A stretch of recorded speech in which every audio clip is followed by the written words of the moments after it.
10 seconds remaining. 5 seconds remaining. Radiant team ban. Dire team pick.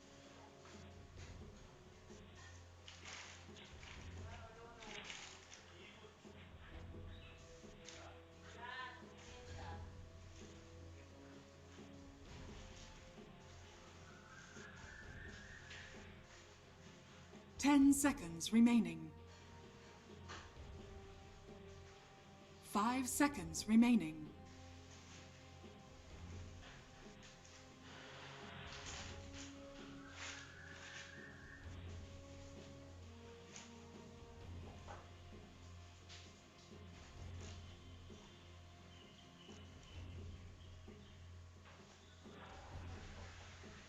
Radiant team pick. Lich.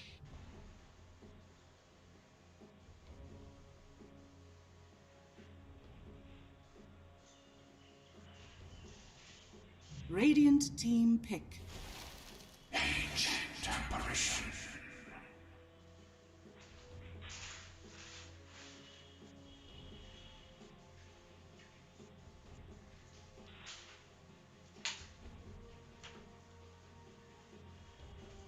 Ten seconds remaining. 5 seconds remaining. Dire team pick. Chaos Knight.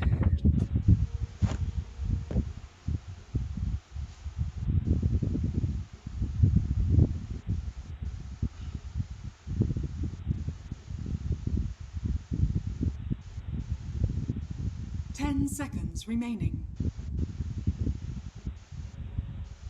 5 seconds remaining.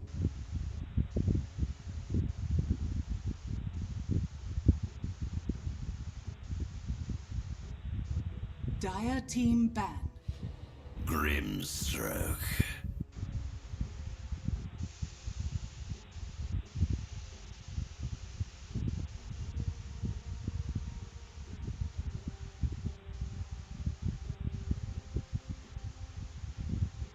Ten seconds remaining. 5 seconds remaining.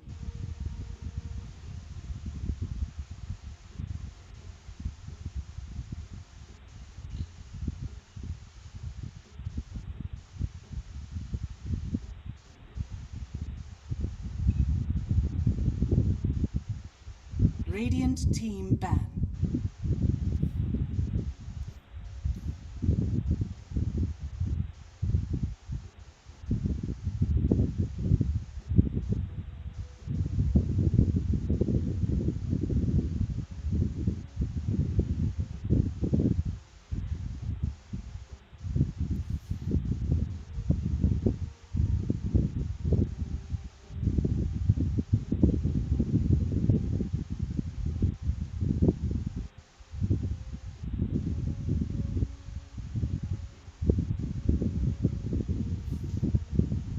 Dire team ban.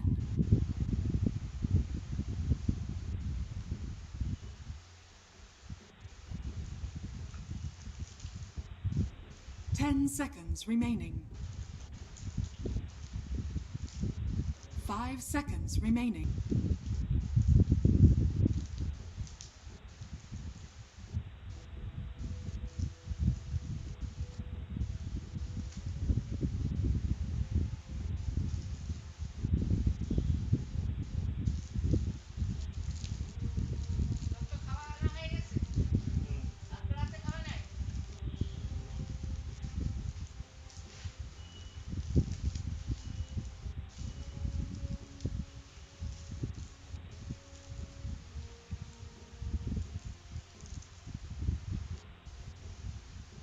Radiant team ban.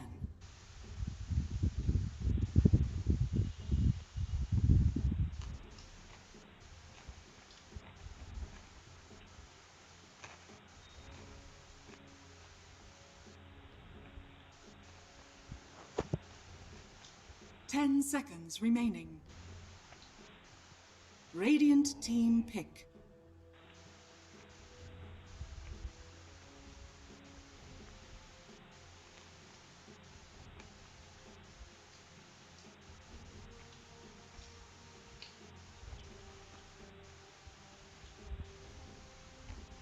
10 seconds remaining. 5 seconds remaining.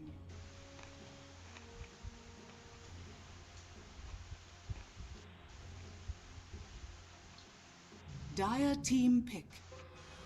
Rubik.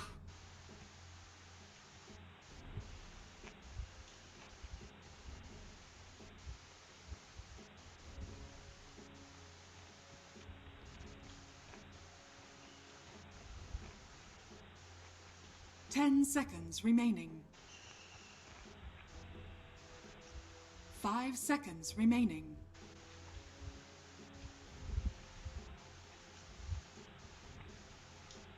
Rate.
Dire team ban. Bristleback.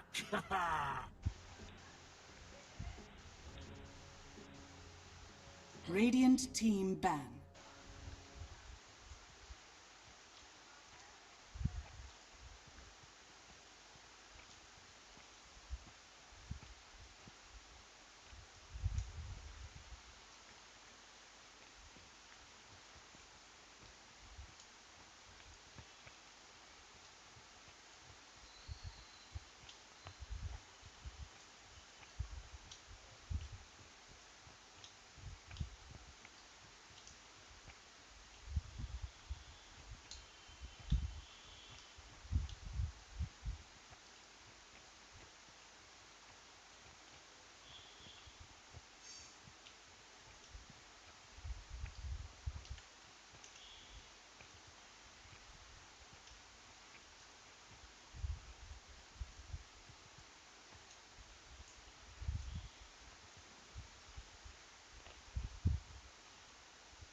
Dire team pick.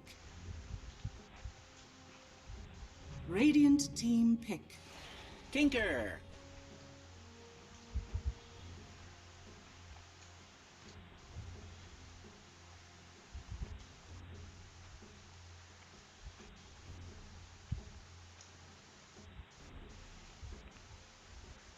10 seconds remaining. 5 seconds remaining.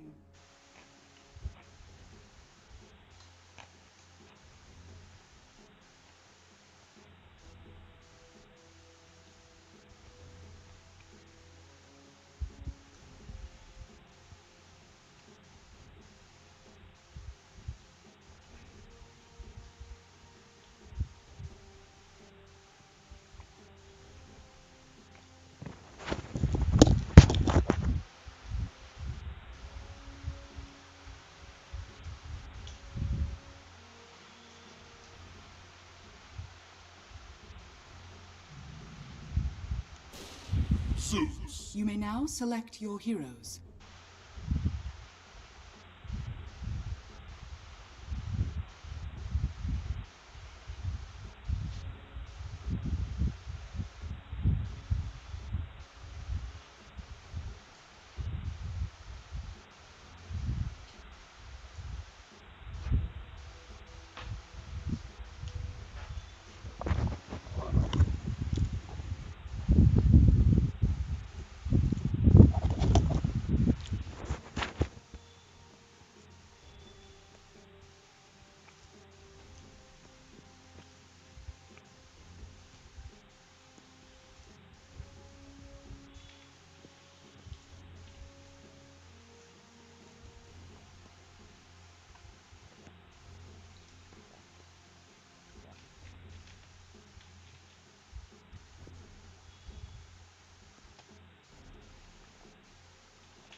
No.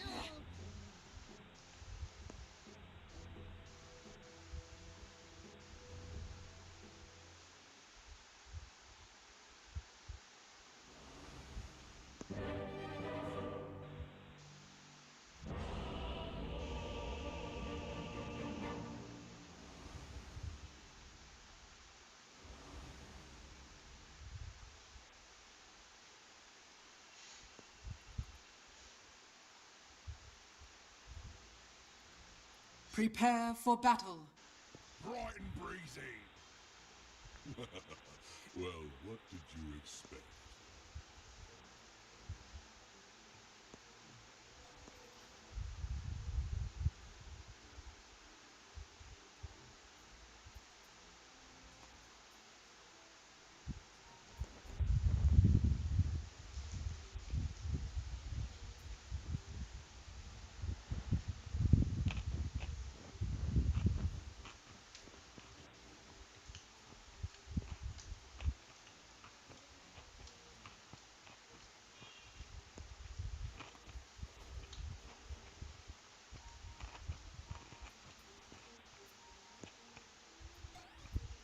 Thirty seconds to battle.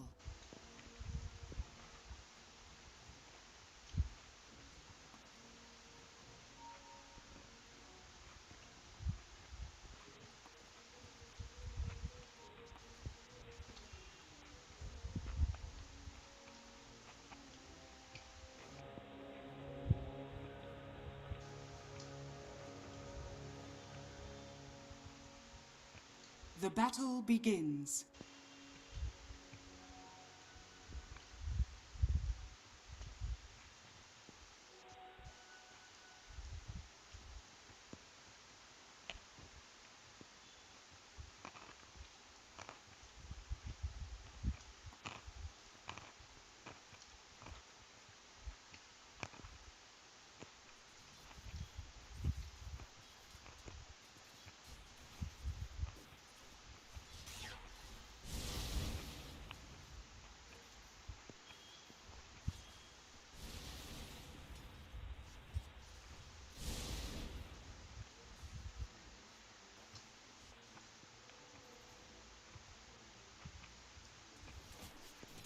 Denied.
Zeus. Denied.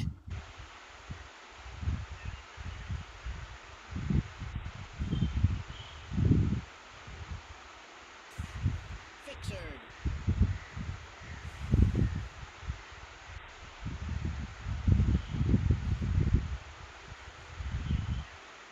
সোজা ডান হাতে দেখুন আমাদের ছোট্ট মাঠ আছে, তার উল্টো দিকে দেখুন দুটো ফ্ল্যাট আছে, একটা ফ্ল্যাটে এলআইসি বোর্ড লাগানো, এলআইসি প্রিমিয়াম কোম্পানি। ওই মাঠটা ঠিক উল্টো দিকে মেন রাস্তা। First blood. A chilling. First blood? What is this? I came here to be tested.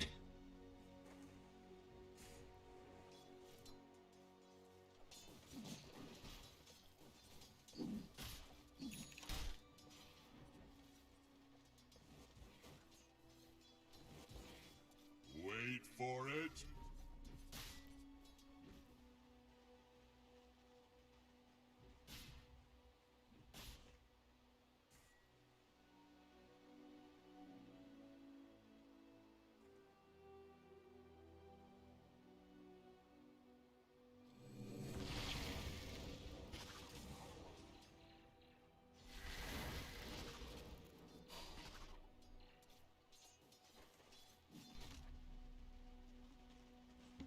Much appreciated.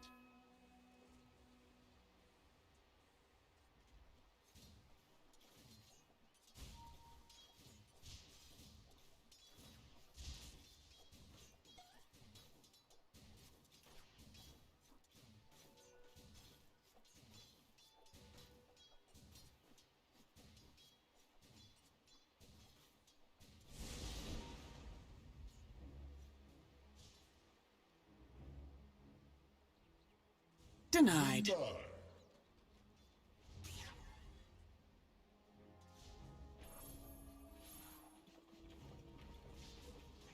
Dire's courier has been killed.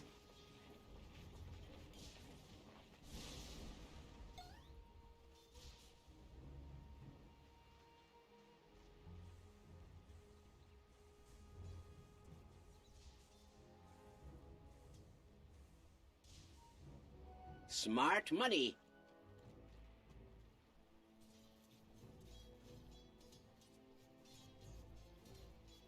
Even I like a good bauble.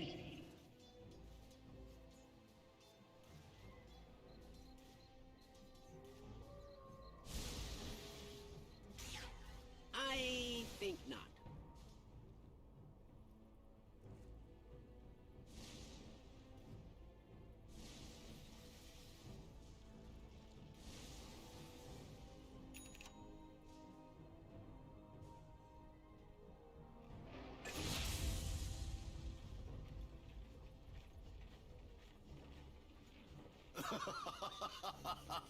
Dire's middle tower is under attack.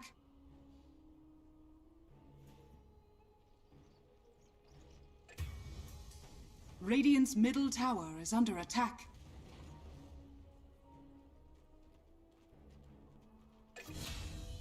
Now that you're dead, I find it easy to respect you.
Dire's bottom tower is under attack.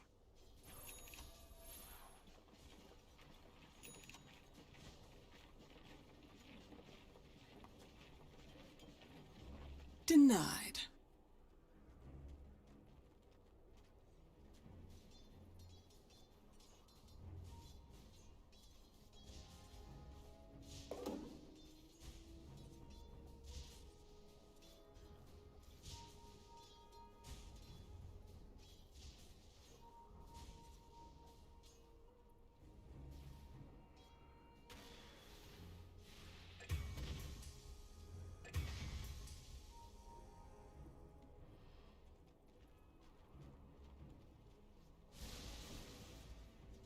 Dire's top tower is under attack.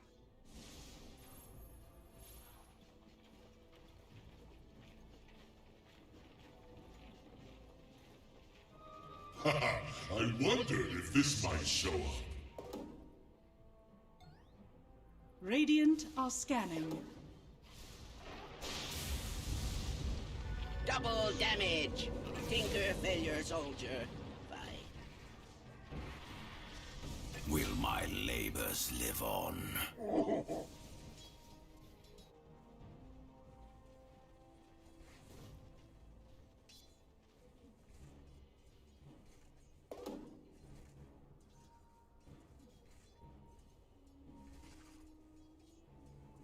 Dire's middle tower is under attack.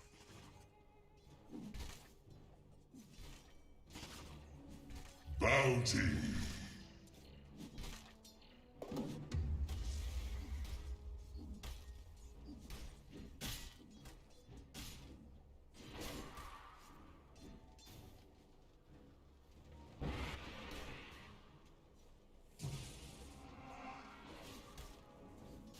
Radiant's top tower is under attack. I could do with more of that.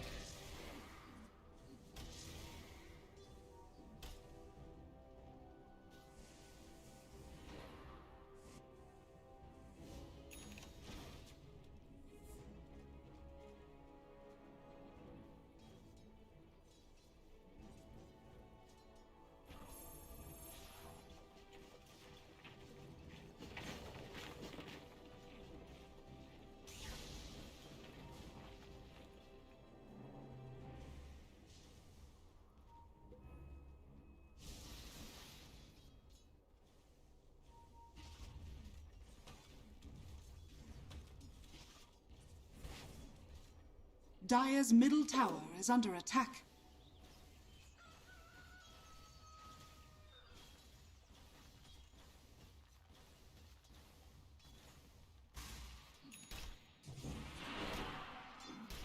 Denied. Consider yourself denied.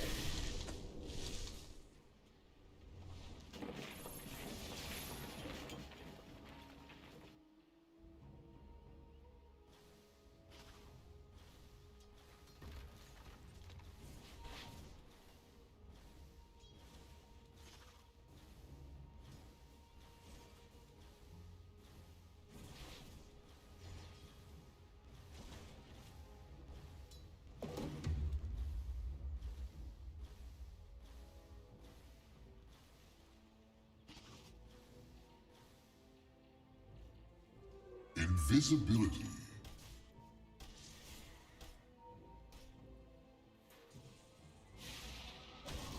Dire's middle tower is under attack. Dire's structures are fortified. Axe falls in battle.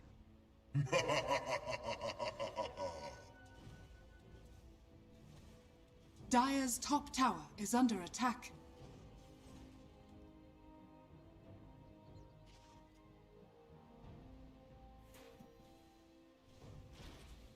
Radiant's middle tower is under attack. Dire's top tower is under attack. Dire's top tower has fallen. Radiant's bottom tower is under attack. Radiant structures are fortified.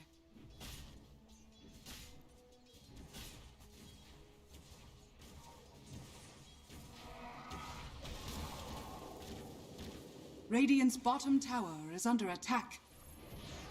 Killing spree. Radiant's bottom tower has fallen. Dire's top tower is under attack.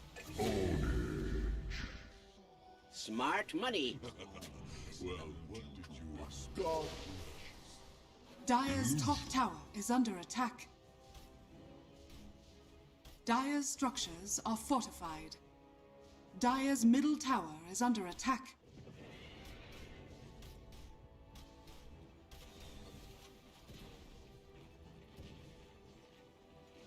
A fitting bounty.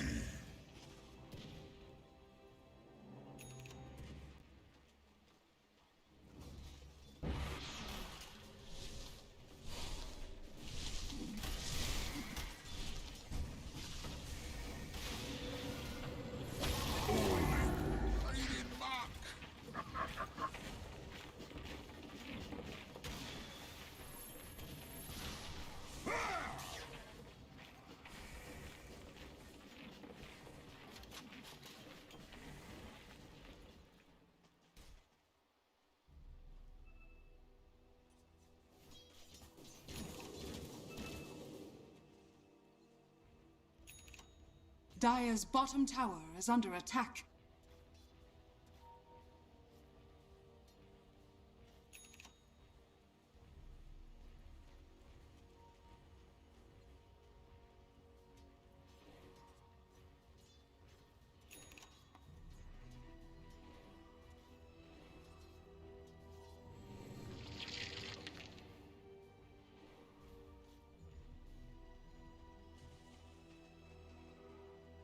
Killing spree.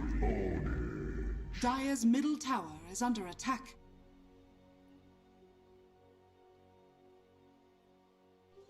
Invisibility.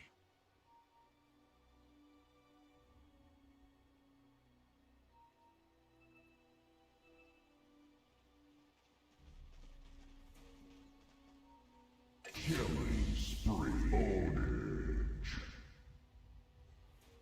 Dominating.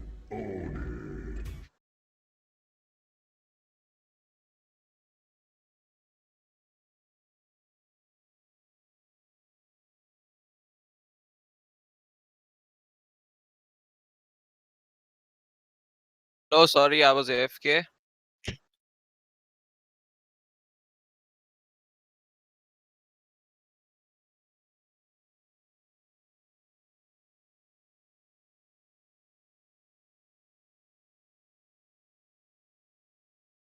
Hello?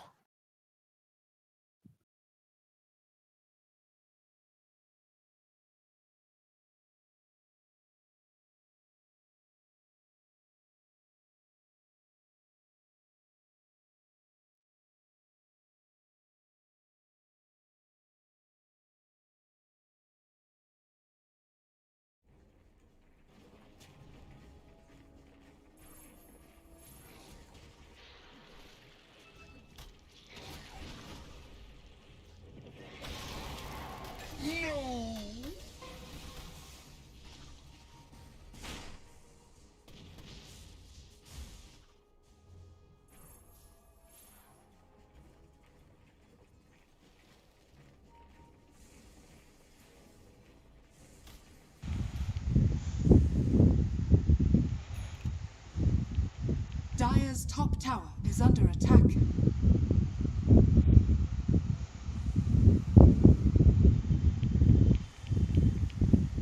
Radiant's middle tower is under attack.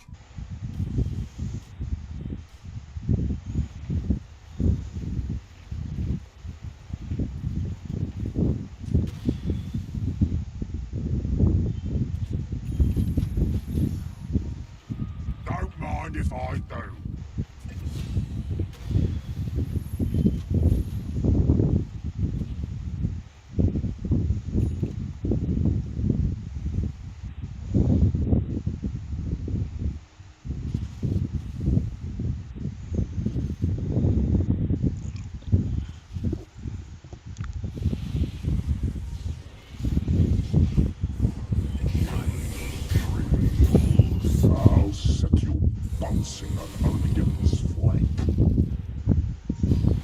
Radiant's courier has been killed.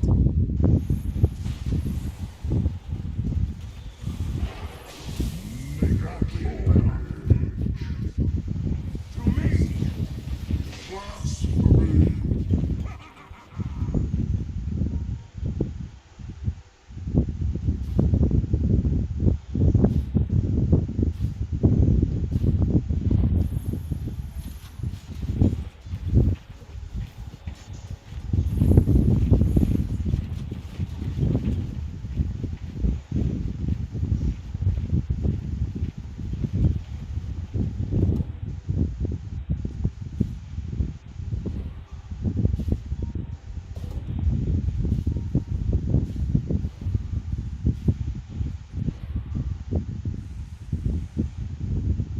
Wait for it.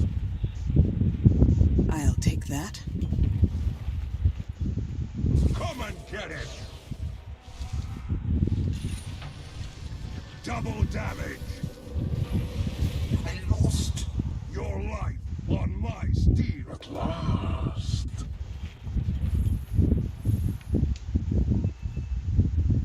But I'm worth so much more.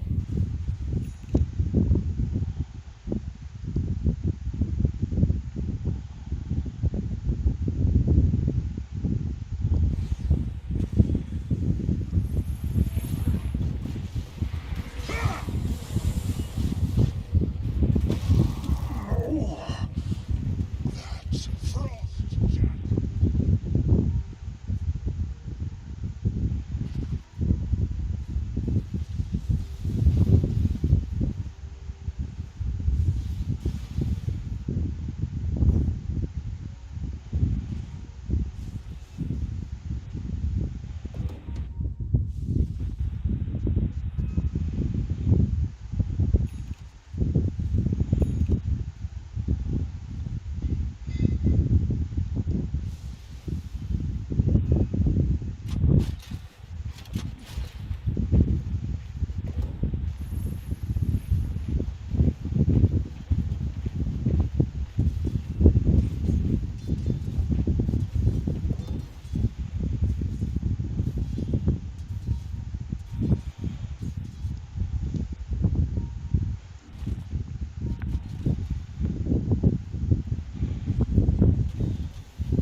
For my coffers.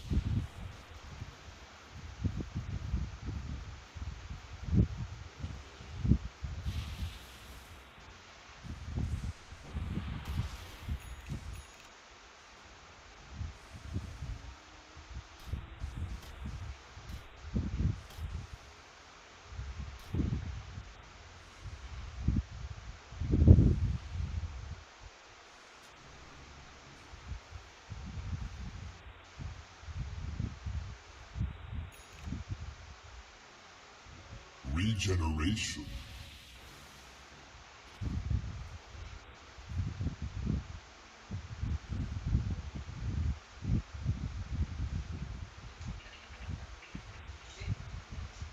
ওইটা না একটু ফুটো করে ওখান থেকে তার বের করতে হবে। Radiant's top tower is under attack. হ্যাঁ ওটা কিছু না, ওটা জাস্ট একটা ইয়ে লাগানো, কার্ডবোর্ড টাইপের ওই তো খাটে দাঁড়িয়ে হবে না, খাটে দাঁড়িয়ে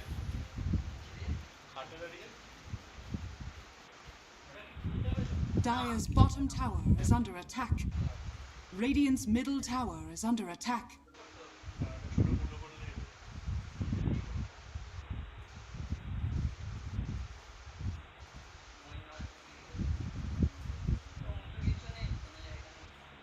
Dire's bottom tower is under attack. Dire's bottom tower has fallen. Illusion! Radiant's top tower is under attack. Dire's bottom tower is under attack.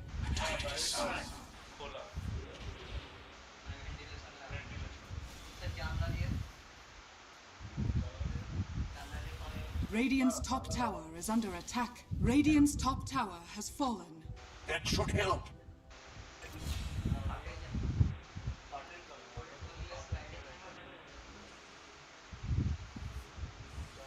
Dire's middle tower is under attack.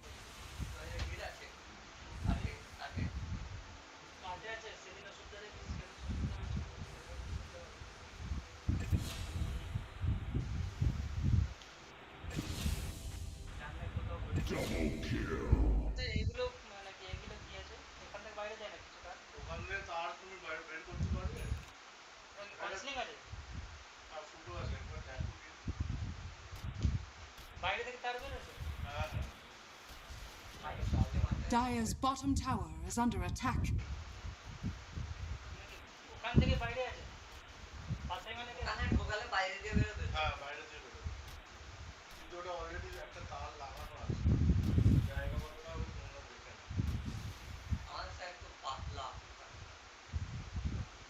নাও তোমার Dire's middle tower is under attack.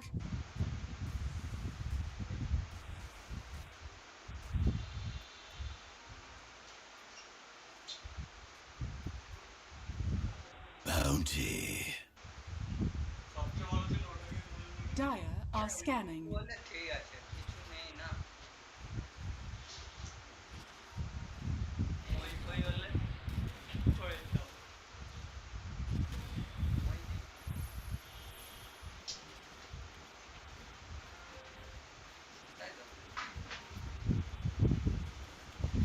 Radiant's middle tower is under attack.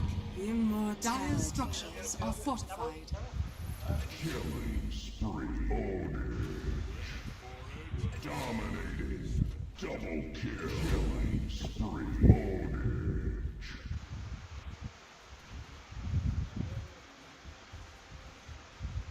Hello, hello. Can you hear me?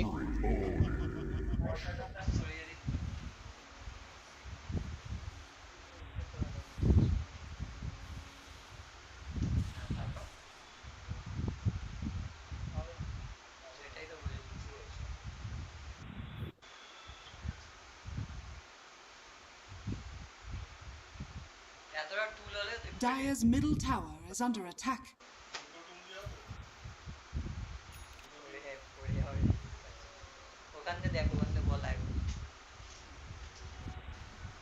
Dire's middle tower has fallen.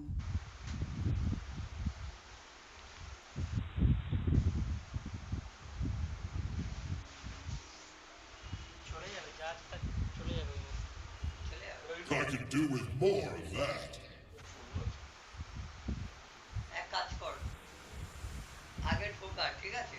Regeneration. Dominating. Ownage. Killing spree. Double kill. কাটার উপর নিচে আছে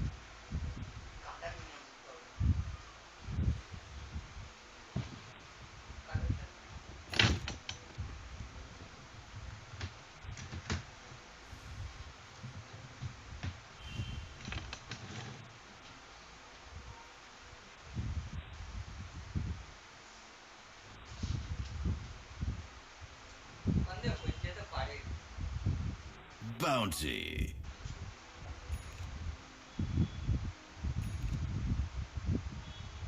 Radiant are scanning. Dire's bottom tower is under attack.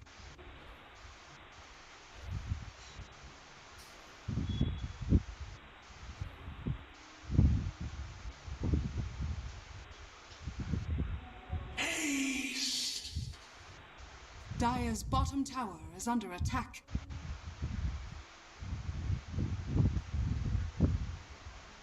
Dire's bottom tower has fallen.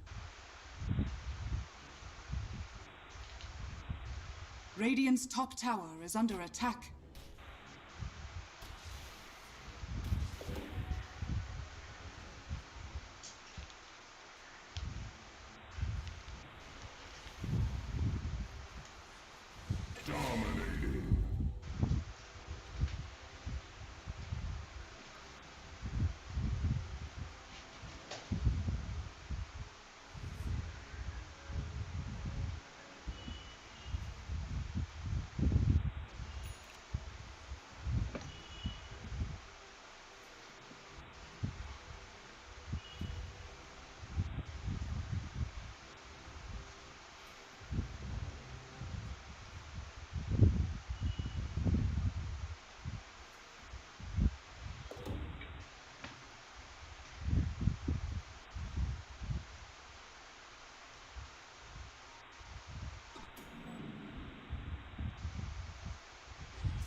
I can't take much more of this. For it, wait for it.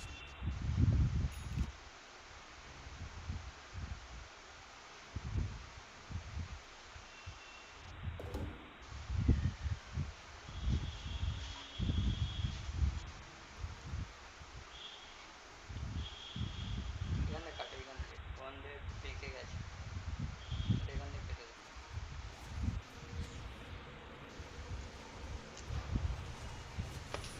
My damage redoubled. Dire's top tower is under attack. That was terrible.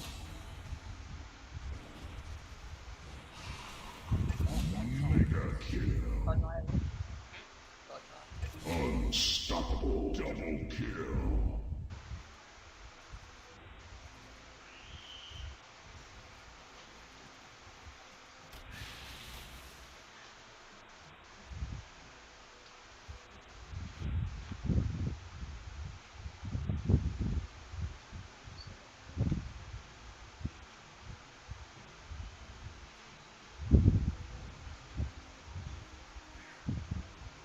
Dire's middle tower is under attack. Dire's structures are fortified.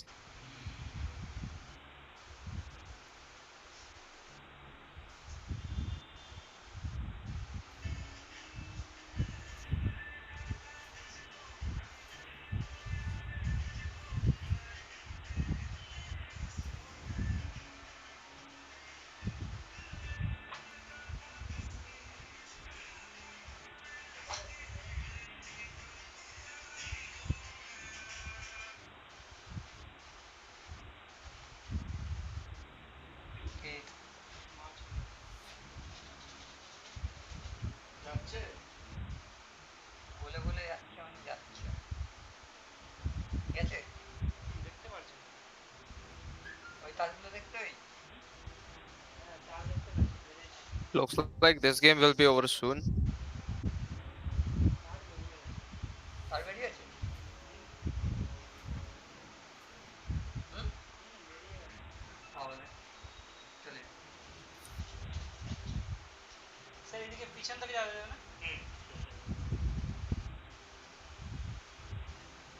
আমাদের এত পাতলা তার চলে যাবে অন্ধকার আছে কিন্তু মানে লাইট থেকে ঠিক আছে তো আছে তো মোবাইল ওই আমার phone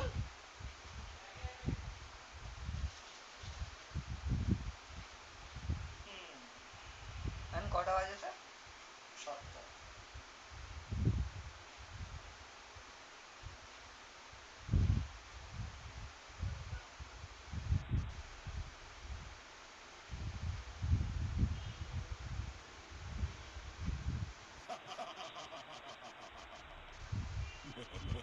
Well, what would you expect?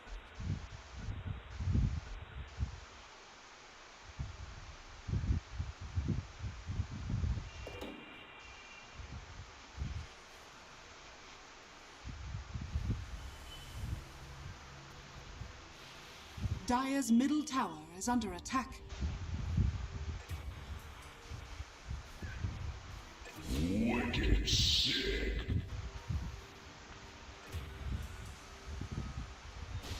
Victory is 10% inspiration, 90% decapitation. Radiant's bottom tower is under attack. কোন করে I'll take that. Regeneration. এখানে গাছ আছে Dire are scanning.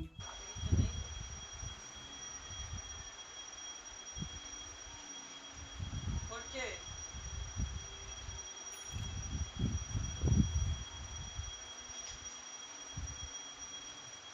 জানছিস Wait for it. টান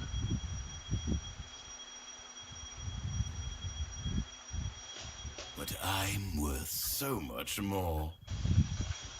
দেখে গাছে ঝাঁকুনি মারলে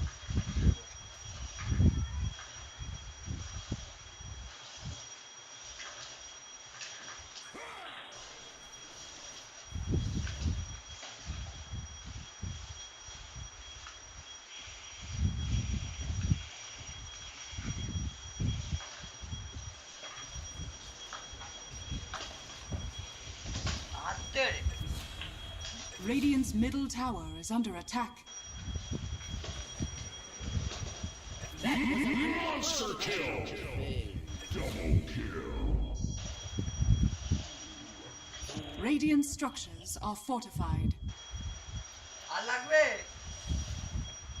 Radiant's courier has been killed. তাহলে আর নিস না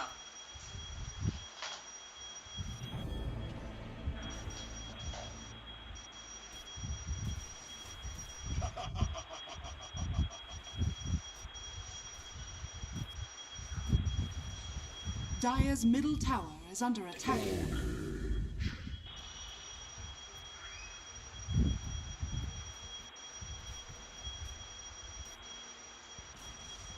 Dire's middle tower has fallen.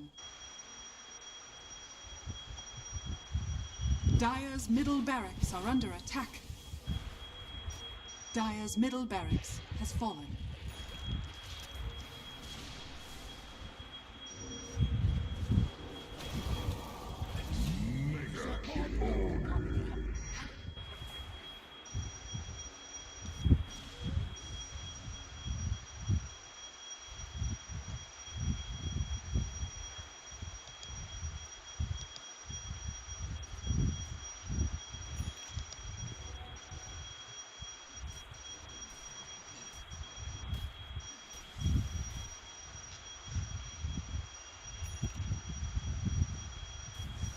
Such mimicry.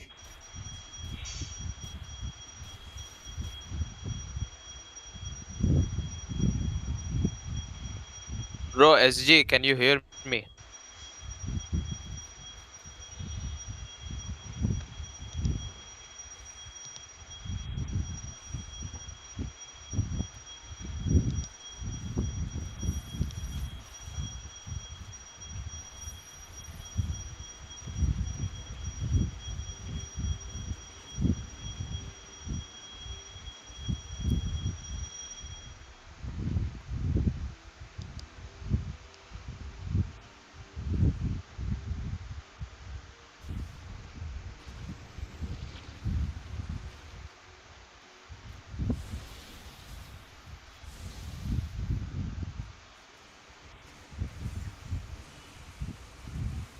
The machine.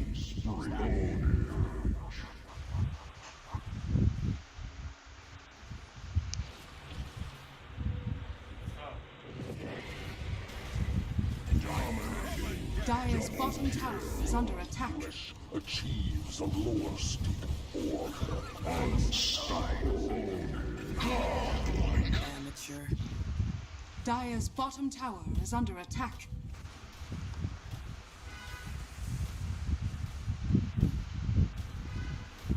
Dire's middle tower is under attack. Dire's structures are fortified.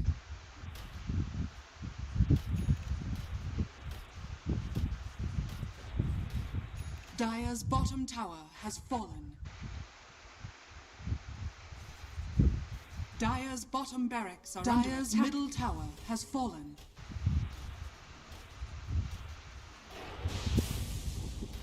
Dire's middle tower is under attack.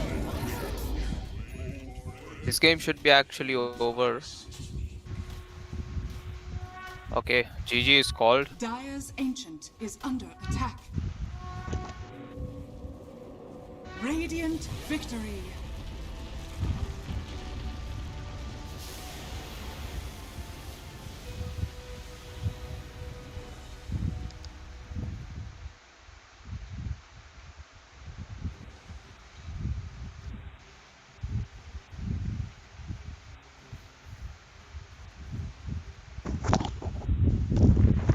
Hello.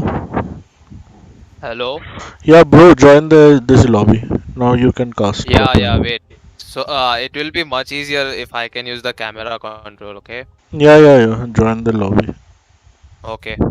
Everyone was like, camera allow, and I'm like, he's probably AFK, stuck in some real life work. Yeah.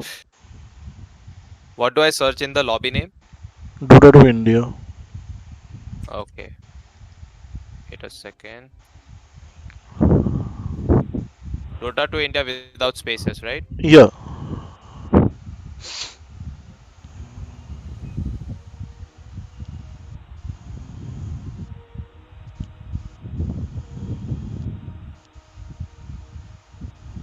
Okay, it's not showing up just yet. Ah, I see it. What's the password? 2222. 2222. Okay. All right.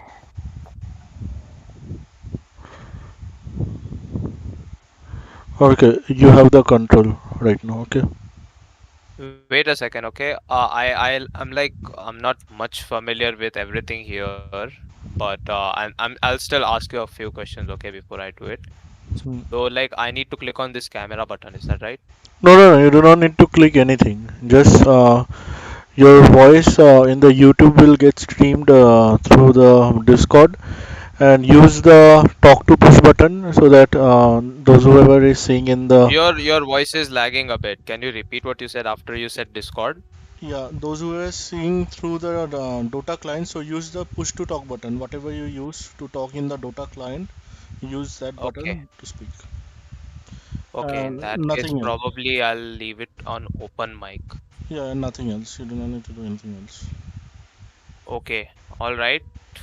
So yeah, I just need to join the broadcast channel, is that right? Yeah, you're already in the channel. Okay. Channel title. I can just edit this, I Yeah. guess. Okay. I'll do this.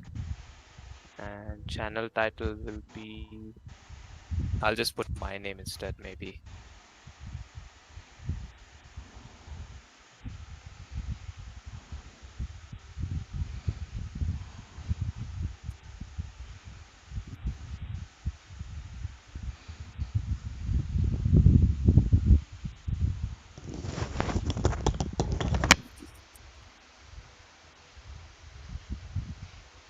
So once again, after the game starts, the Discord voice is going to go to the YouTube. And the one which I speak in the game is something I just need to leave on open mic, and that's it, right?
Yo.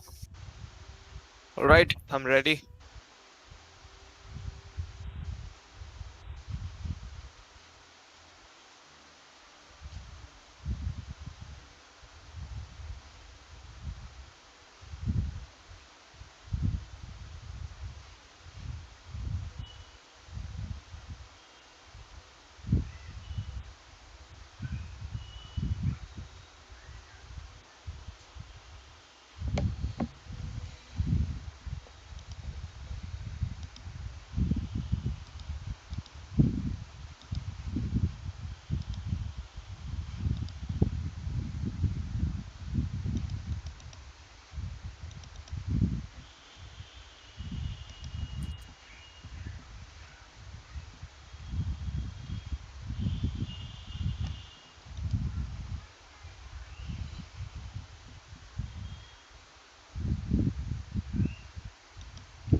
টান টান এতকে এইদিকে এসে টানতে হবে।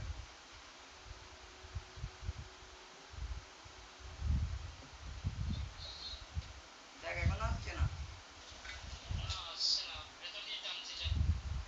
ভিতর থেকে টান। ওই যেখান থেকে সল পেলা আছে ওখান থেকে টান।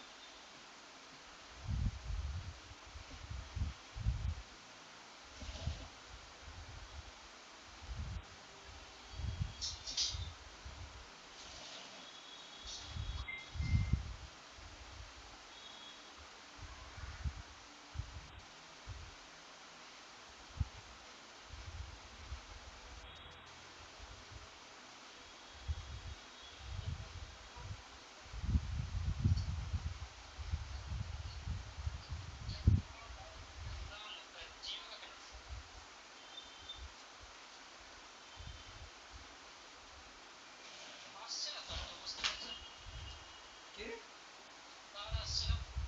তুই কোথায় আছিস?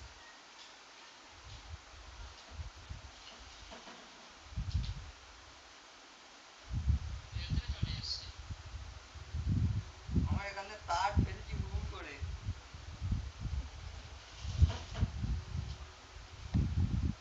দেখ টান, টানছিস?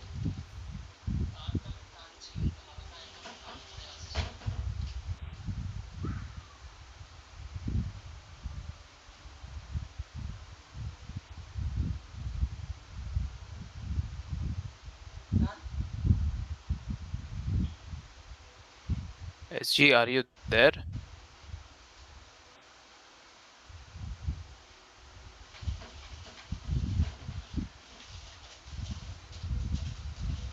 এরা যাচ্ছে। ঠিক আছে।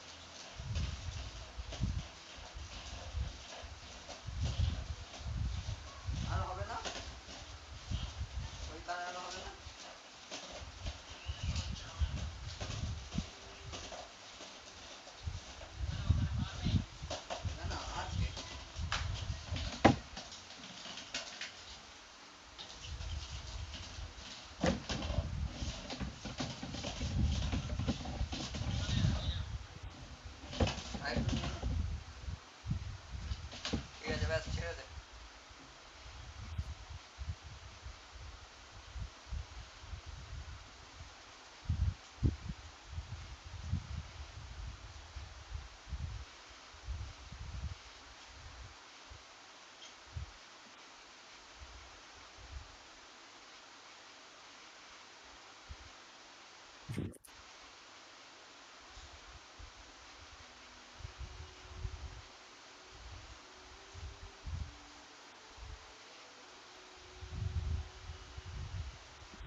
So it looks like we're about to start with the game, I think.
Alright, looks like all 5 players are here. We have POG playing on the Radiant side. We have Darkness playing on the Dire side. No, wait a second. Let me get this right. Okay, yeah, Darkness is players of the game are playing on the Radiant, and Darkness is playing on Dire. Yeah.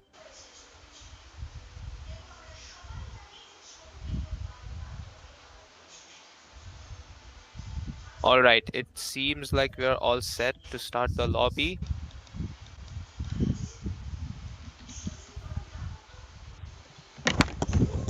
We are having one last confirmation before the match begins.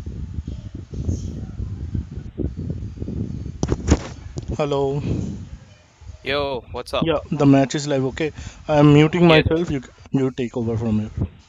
sure, certainly, dude. Thanks, have fun. Thank 5 you. seconds remaining. Right, so that's SG out, and I'll be taking care Radiant of the team ban. cast for this game. So I'm not sure about the previous events if this was a BO3, but it looks like players of the game, or POG as they are shortened, won their previous game. And let's 10 see, Venom seconds on the remaining. captain for Team Darkness, Boastful 5 Toy. seconds remaining. I don't know how it's pronounced, but yeah, that's their captain. Let's see what comes out as a ban. Dire team ban. Next is banned by the Team POG. Looks like they don't want to have any follow-ups or plays broken down. And Nyx is pretty good at it, right? Disrupting plays and everything with his Carapace, using the Impale 10 seconds to stun remaining. enemies. 5 seconds remaining. Team Darkness taking their time to ban.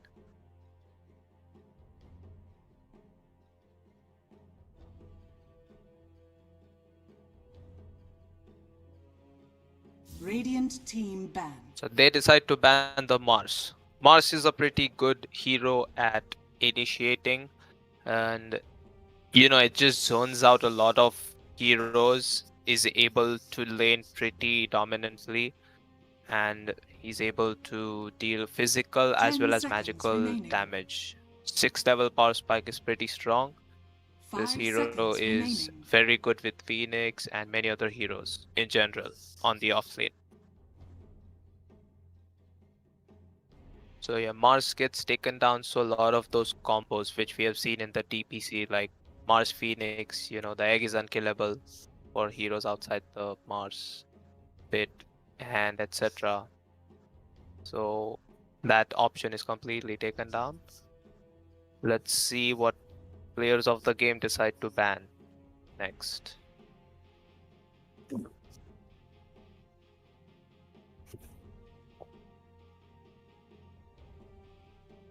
Dire team ban. They decide to ban the Grimstroke, a powerful multiple position 4 or 5 heroes, sometimes even played as a mid. This hero is... It seems like this hero has almost all the abilities. A BKB piercing, lockdown, a stun, 10 a seconds silence, a remaining. nuke. Radiant The nuke team is in pick. itself even a slow. I guess even only Earth Spirit and Grimstroke have all the items in their kit. So yeah, Grimstroke, it's taken out. Dire Team team Darkness pick. decide to ban Apparition, Lion. and players of the game instantly pick Lion. So let's see how the Lion gets played, whether as a 5 Dire or a team 4. pick. Lich.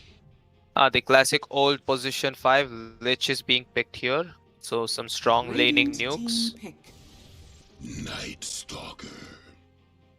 And they decide to go with the Night Stalker. That's probably their offlane reveal. Let's see how it goes. Night Stalker is pretty much able to silence any carry or any mid laner evasive hero which he gets on 10 top of. seconds remaining. Almost every hero gets affected in team 5 fights seconds by the remaining. silence. Just has a downtime around the night being off, right? Radiant team ban. Bristleback! Dire team Players ban. of the game are going to opt for a bristleback, and lion. So it looks like they have gotten their slows and stuns ready for team fighting. Like that will be their offlaner. Let's see how they go to play around that. 10 seconds remaining. Timbersaw is being banned by the players of the game instantly because 5 Whirling seconds Death remaining. reduces attributes, and that's a very good counter to Bristleback. And players of the game just don't want to deal with the Timbersaw bothering their Bristleback. So that's what it looks like by the ban.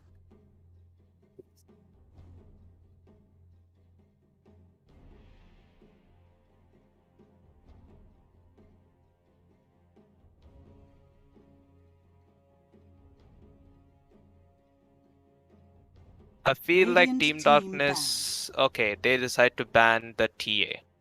It's that phase of the game where you start to cut out options on objectives. So TA is a good objective taker around the Roche pit combined with Bristleback. So that's why they don't give it away to 10 team players seconds of the remaining. game. Let's see what they decide to ban next. 5 seconds remaining.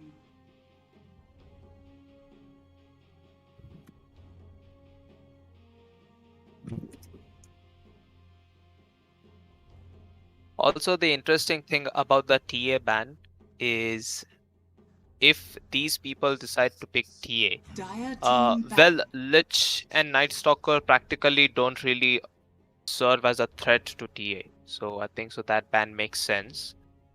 Doom is Radiant being team banned out ban. for players of the game. Slark is the next ban that Team Darkness goes for. I'm not really sure about that ban. Looks Dire like they team just ban. want to have the Slark cancelled out because there's a leash mechanic and there might be a hero which they want to pick, which is an evasive hero, probably a spirit hero. And leash counters almost all the 10 spirit seconds heroes, remaining. as we know. Viper gets banned out by players of the game. 5 Once again, seconds remaining. they just don't Dire want their team Bristleback pick. to be stopped at all.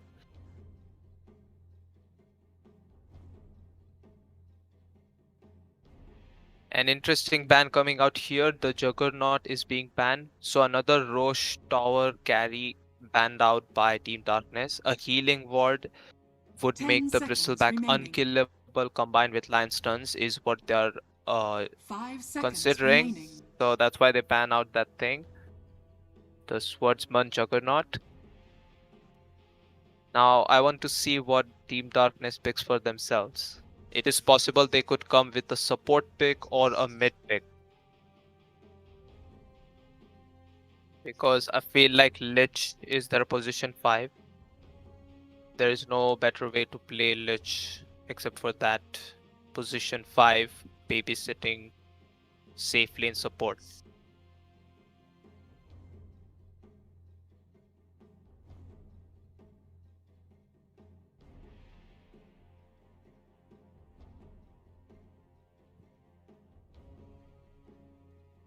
They're quite into some time. Reserve time coming in crunch. Hopefully they can get their hands on what they strategize about as a hero. I wouldn't be surprised if they pick a mid laner, probably Ember Spirit or Storm Spirit. Maybe a Puck is a good Radiant option. team pick. Ripper. They go for the Hoodwink. This is a natural Silver Edge level 6 hero. The break is gonna help them deal with Bristleback, so probably Hoodwink is fine. Also, the way Bristleback just runs around you or just runs at you, 10 Hoodwink seconds is able to remaining. disable the Bristleback with the Bushwhack. Acorn 5 Shot seconds helps him remaining. slow down a bit, and you can always play from trees due to the third spell.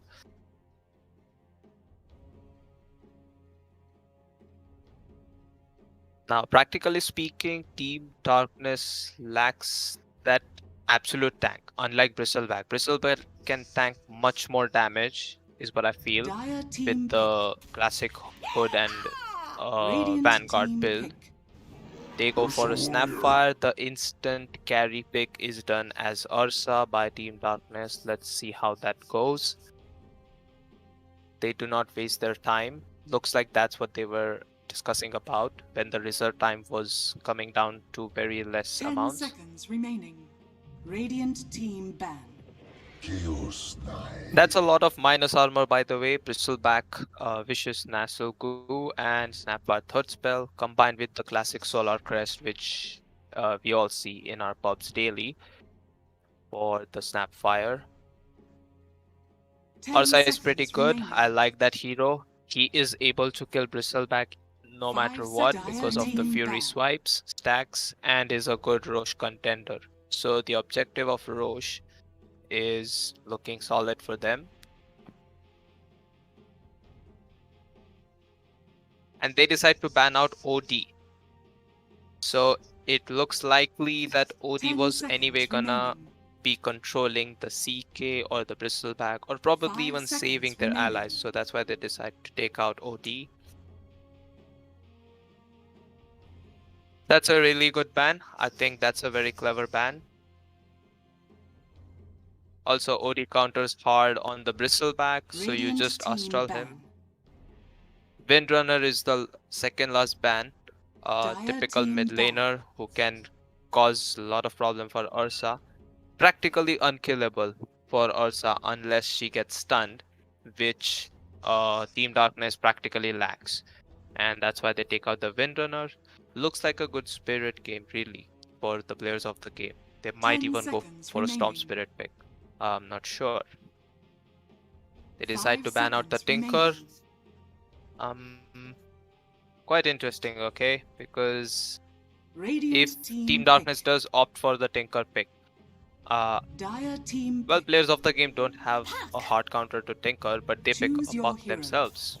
Medusa. And they go for the Medusa.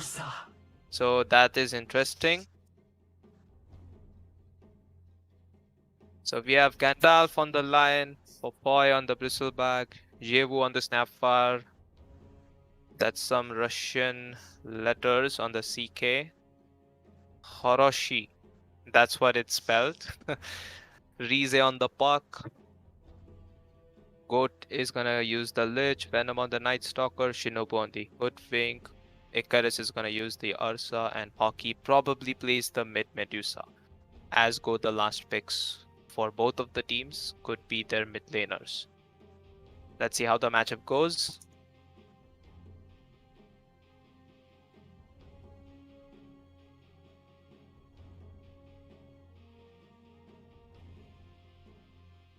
So playing around the objectives, let's see what is the game plan to take the game.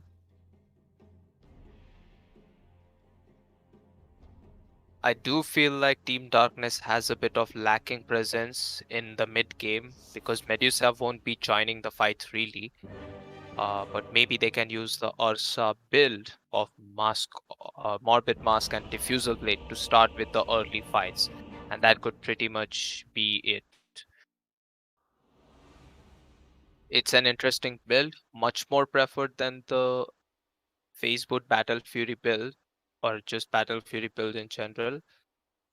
And we have a pause coming into the game.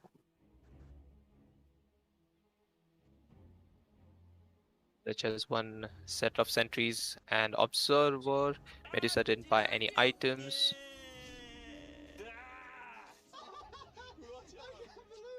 They have a couple of all chat lines going on just to pass on the pause time.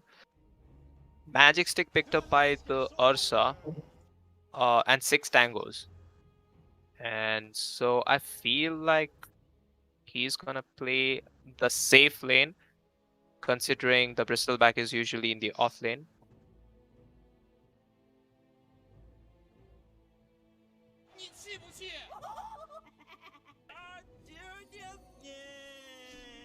So probably the game is gonna resume now.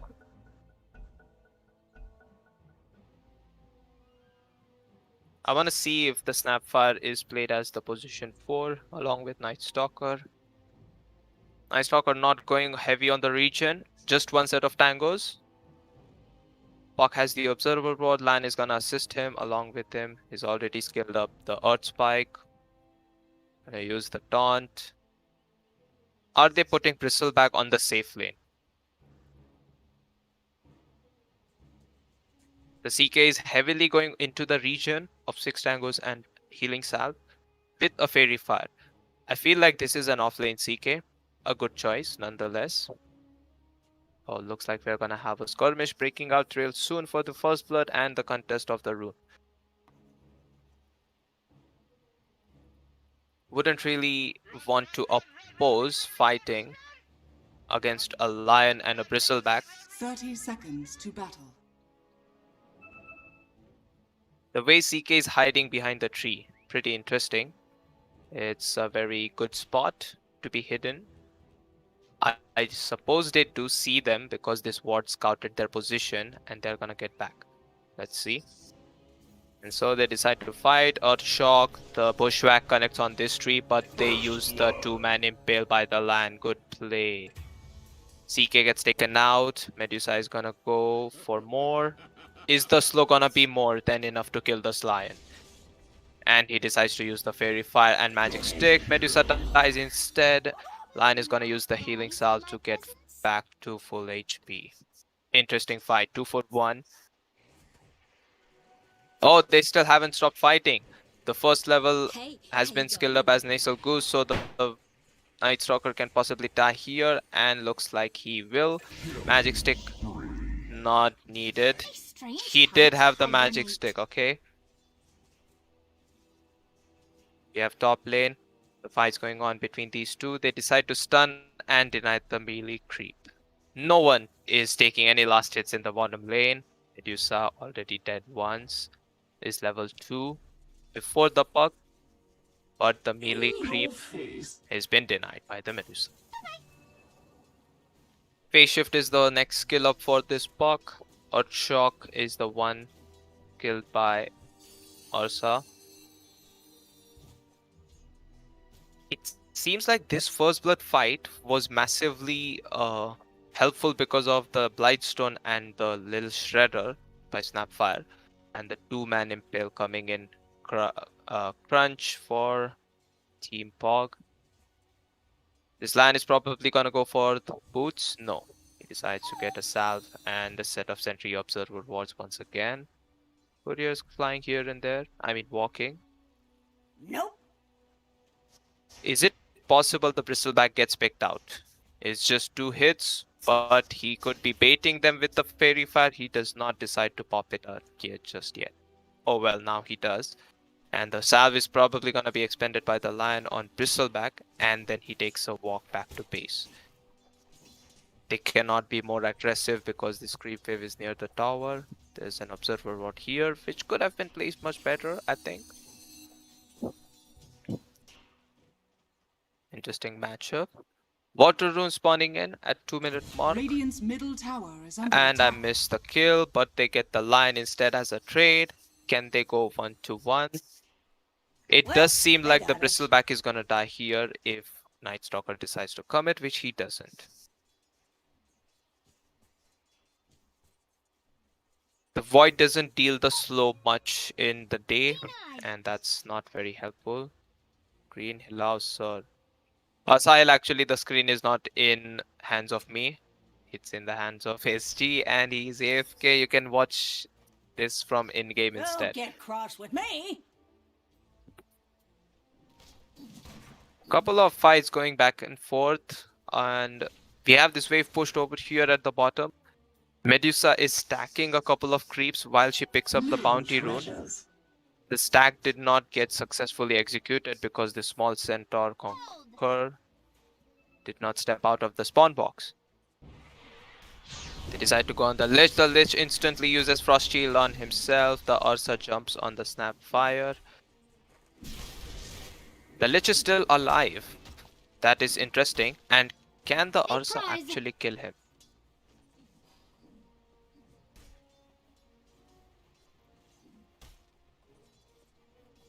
A lot of people who are asking me that the stream is stuck on the same place. Yeah, so that's the thing. I'm just gonna type it out here for the stream.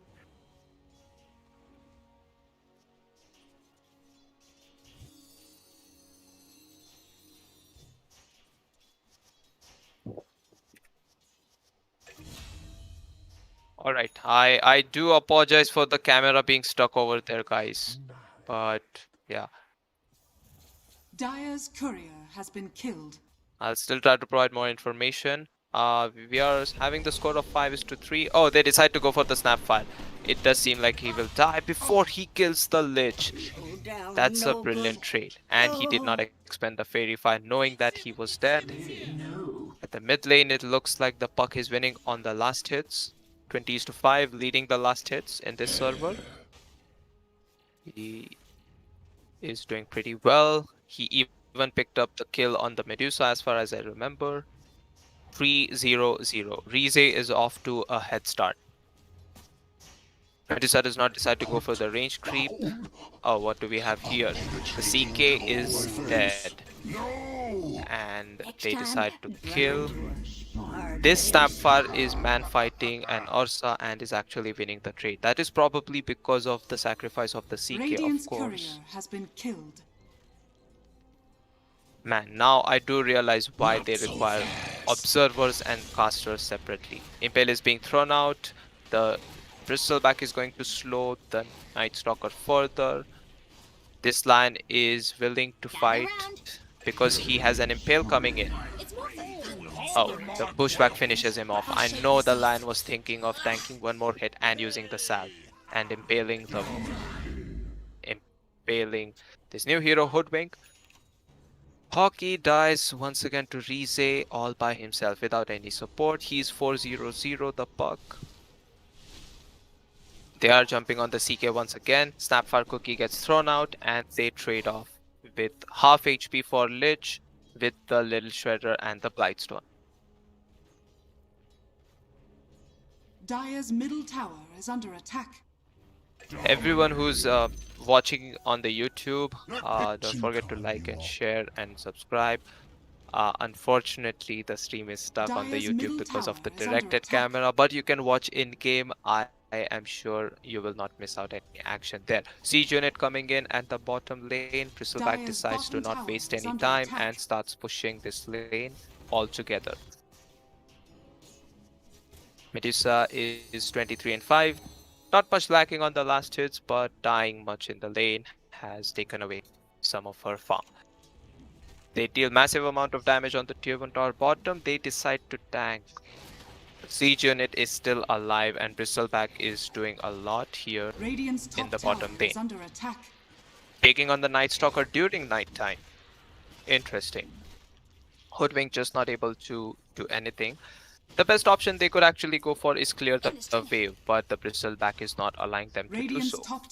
Courier snipe attempted by Hoodwink, unable to execute it. Bristleback still stands, siege unit is defended. They'll take down this tower for sure.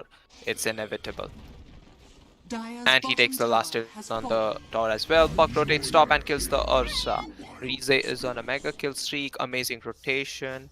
Nothing Medusa can do about except just farm more. maybe faster, Dire's and top damage this tower tier 1 is tower under using attack. the push wave. Ha! You make a right pincushion. This is what we speak about when we say a Radiant's hero middle counters tower a is hero. under It's just attack. this spell for 5 seconds, the break is applied and the passives are taken down.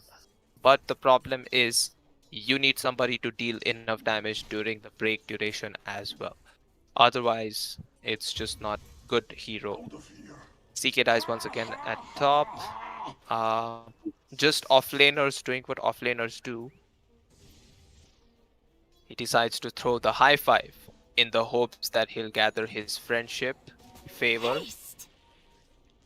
Bristleback is stepping into the triangle. They're probably gonna gank the Medusa once again. Lion is coming from this side, and Rize takes the last hit on the Medusa with the orb. They are not stopping at all. This Bristleback is practically unkillable. Rize is going for the standard Witchblade build with one null talisman.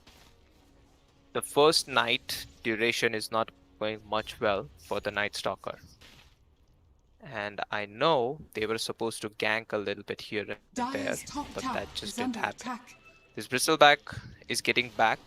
He knows he's too deep, but is he killable? Soul Ring, Vanguard being the sustain items, so this gives you mana, the magic stick. Lich gets picked off once again, this time below the tier 2 towers by CK and the Snapfire. The map movements are hard to keep up, but I'll see what I can do. A prize. Looks like the Medusa is done with the power treads. Goes for the infused raindrop, pretty good item against the magic burst of Orb or Waning Rift against the Puck. Couriers coming back and forth. They're just waiting in trees. Are they plotting something? Yes, they are planning to take down the top tower. There's a rotation coming Radiant's to kill the middle Puck. tower The is Puck under doesn't attack. have Orb. Is it possible they kill him? Taken They before do my burst the time. Puck. Dire's The top unstoppable tower streak is comes under to an attack. end. Lion probably falls here, and so Radiant's does the bottom Snapfire. A tower is under beautiful attack. rotation, a 4-man rotation coming in. 3-man actually. Does the Lich trade his life? Radiant's middle tower He could is possibly under use attack. for spell, but he is Did not not gonna catch him little die fire. in that alone. Radiant structures The rotation are is great, the fortified. damage done to tier 1 tower is Dire's great, top but tower CK is decides under to attack. use this time to damage the tier 1 tower at top. Dire's structures are fortified. Radiant's Orsa is bottom having tower 1k is gold, under has attack. gone for the infused raindrop phase boot and picks up the broom handle. Dire's No neutral top item tower equipped is just under yet attack. on the supports of Team Shadow. Team Darkness. The Dire team, that is. Medusa doesn't have a neutral item. Now she switches for the Ocean Heart.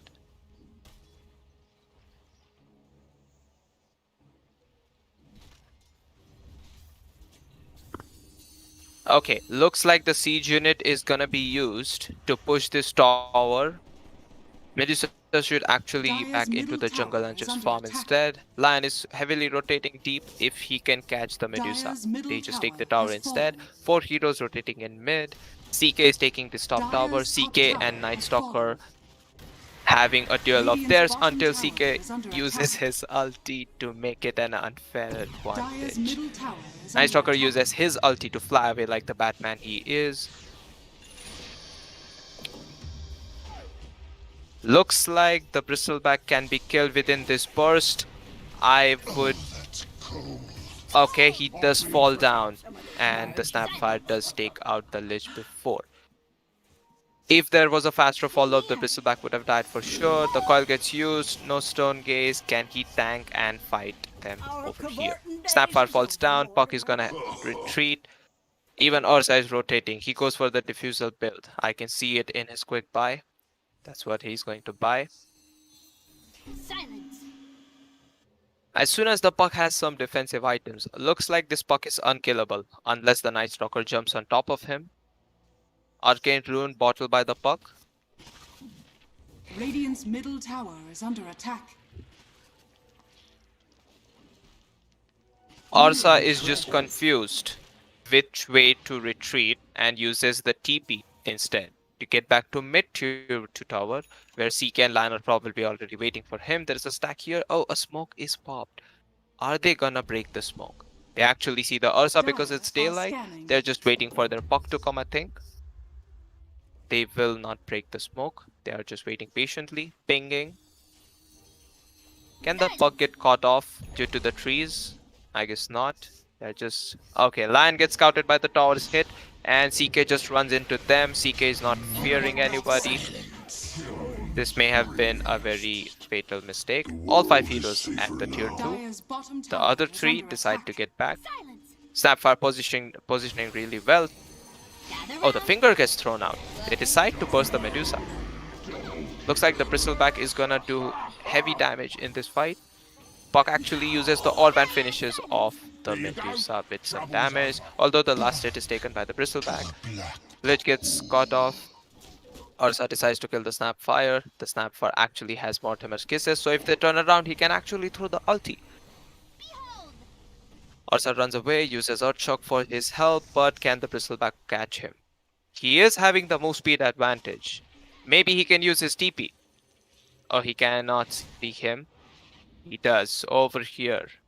Half step.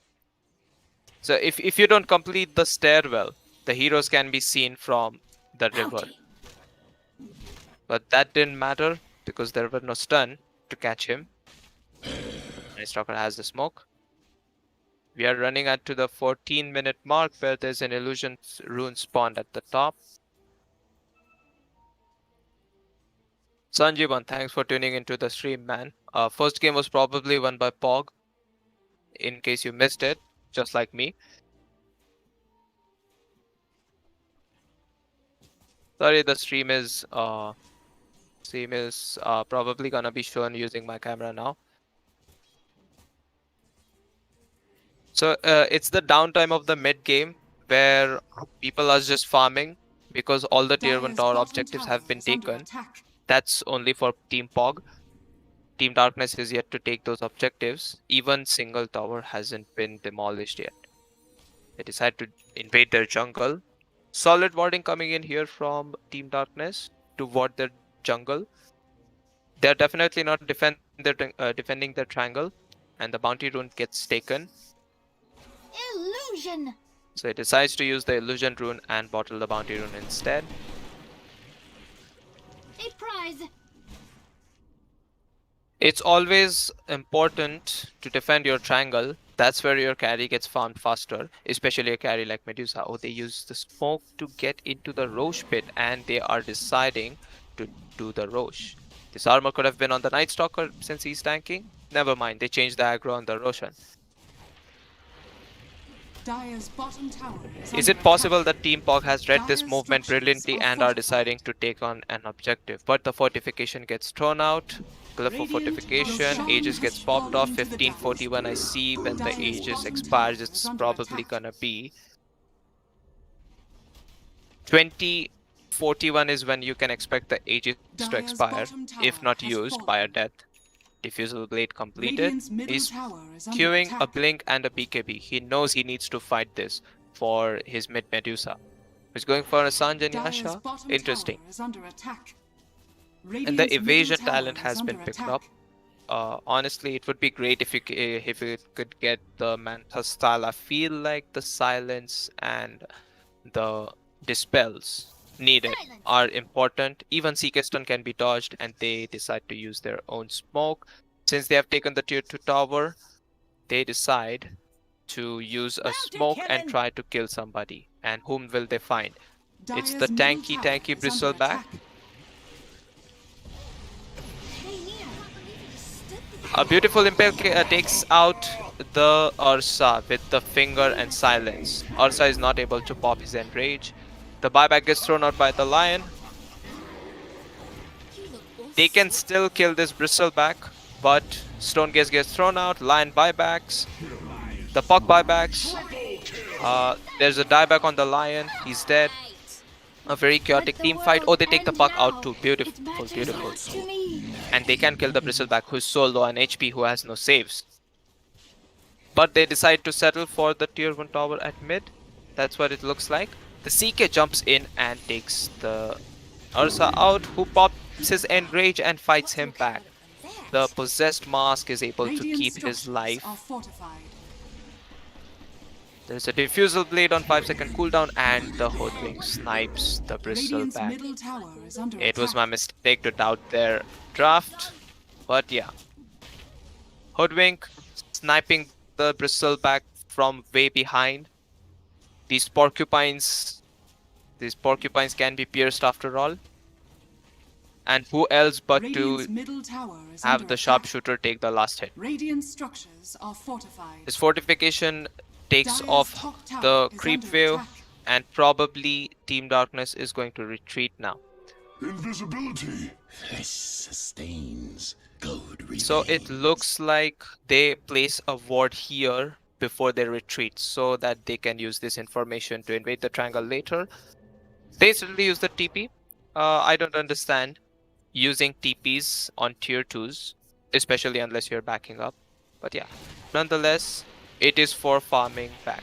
Bristleback has an Aghanim Scepter completed and is gonna start leveling up the Nassau Goo. So yeah, Roche was taken down. And now we have one objective remaining. Looks like they'll push their forces at top. If the CK catches the Medusa, they can actually throw a brilliant follow, but she's being guarded by the entire team who is walking towards her, I think. And they decide to Dire's get back middle because tower Medusa is has no under attack. mana, pops the clarity and gets back. Puck is meanwhile using the Witchblade and the Boots of Travel, the mobility and the vision to farm the enemy triangle in the dire jungles. Quicksilver Amulet is what the Puck is using. Interesting item, okay? Because every time you have a CD, you get move speed and attack speed. So that combined with Witchblade and the phase shift CD.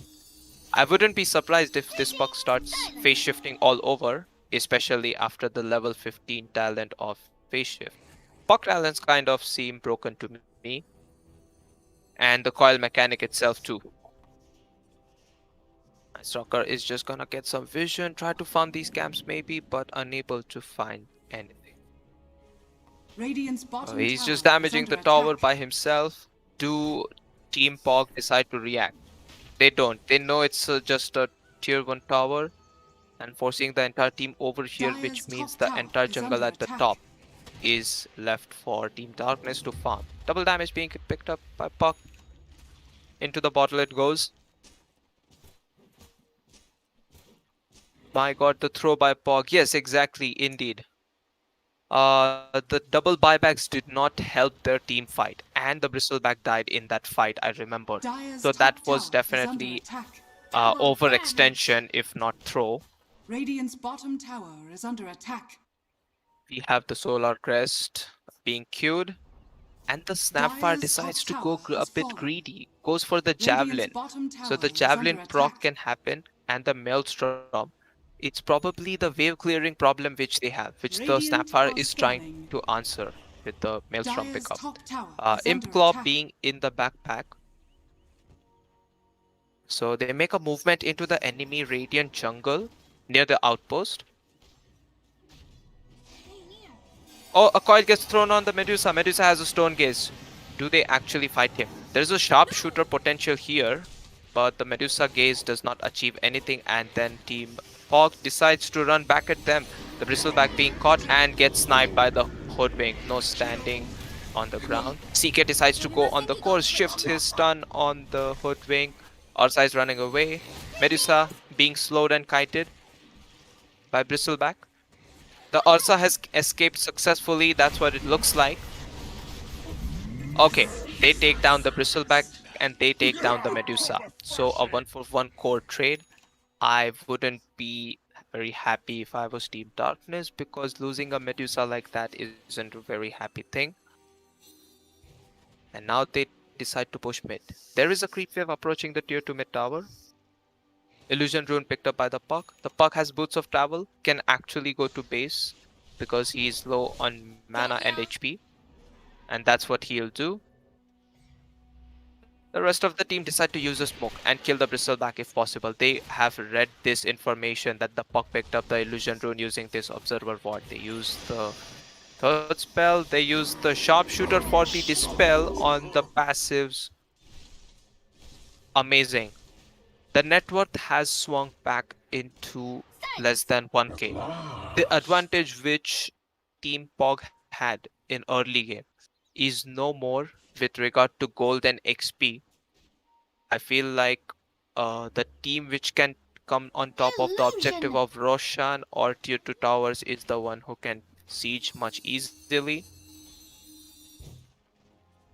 Although the sieging edge is something that Team POG has because of the Snapfire, Lil Shredder, and of course the CK illusions.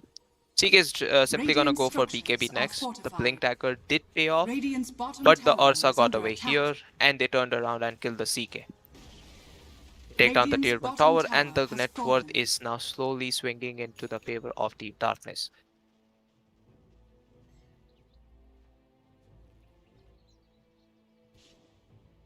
Since the tier 1 tower was taken down, the fortification is up for Team POG. They decide to use the overpower and decide to chip away this tower down to 50% HP. Looks like Team POG is gonna let this tower go, and so will the possession of Outpost fall into the hands of Team Darkness. Fortification finally gets thrown out. Looks like they were waiting for the creep wave to kick in. This ward can be very useful for a later smoke fight. Dire's middle tower is under attack. They did scout out the vision of the bristleback, it seems. Sapphire is done with the Maelstrom. CK is done with the Armlet and Blink Dagger. Honestly, it would be such a good fight if CK can jump on the Hoodwink or Lich and stun them and clear them instantly, because I don't see how Hoodwink can live.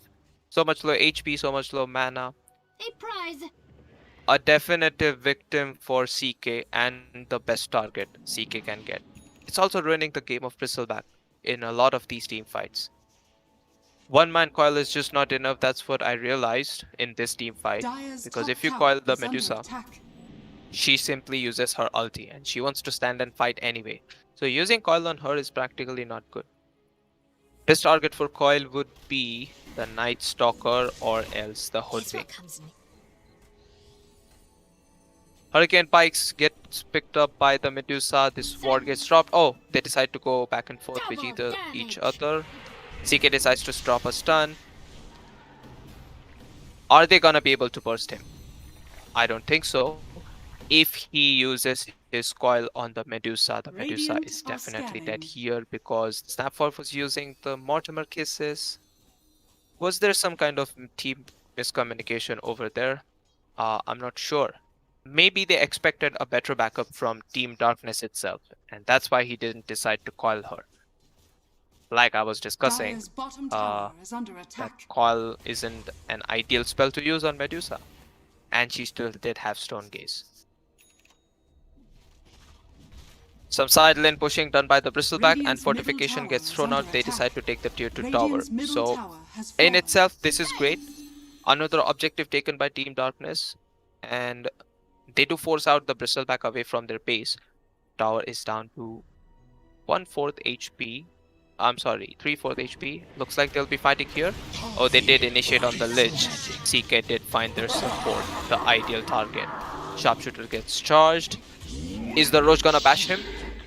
The Sharpshooter does not do anything. Okay, looks like the Ursa is gonna get picked up. And oh, the coil gets broken. So that's gonna be a freebie. Buyback by CK, and then he uses the taunt. Are they gonna take the Roshan? Yes. They did see the Rosh was spawned because when the coil was broken, he landed into the pit straight.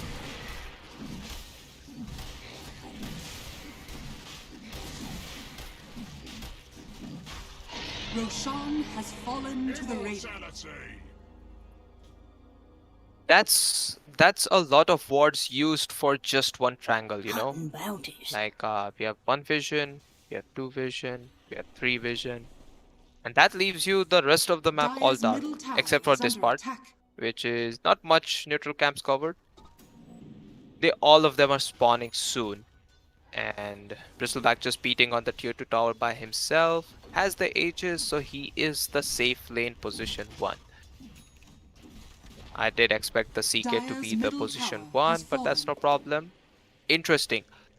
This Blink Armlet and Illusion CD buff since a couple of patches allows CK to be played as a position 3 who jumps on top of supports, and he did initiate on the Lich.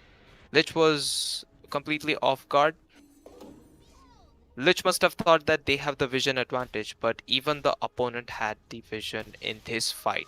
And that's something that probably they were not aware about. The lion just blinks out.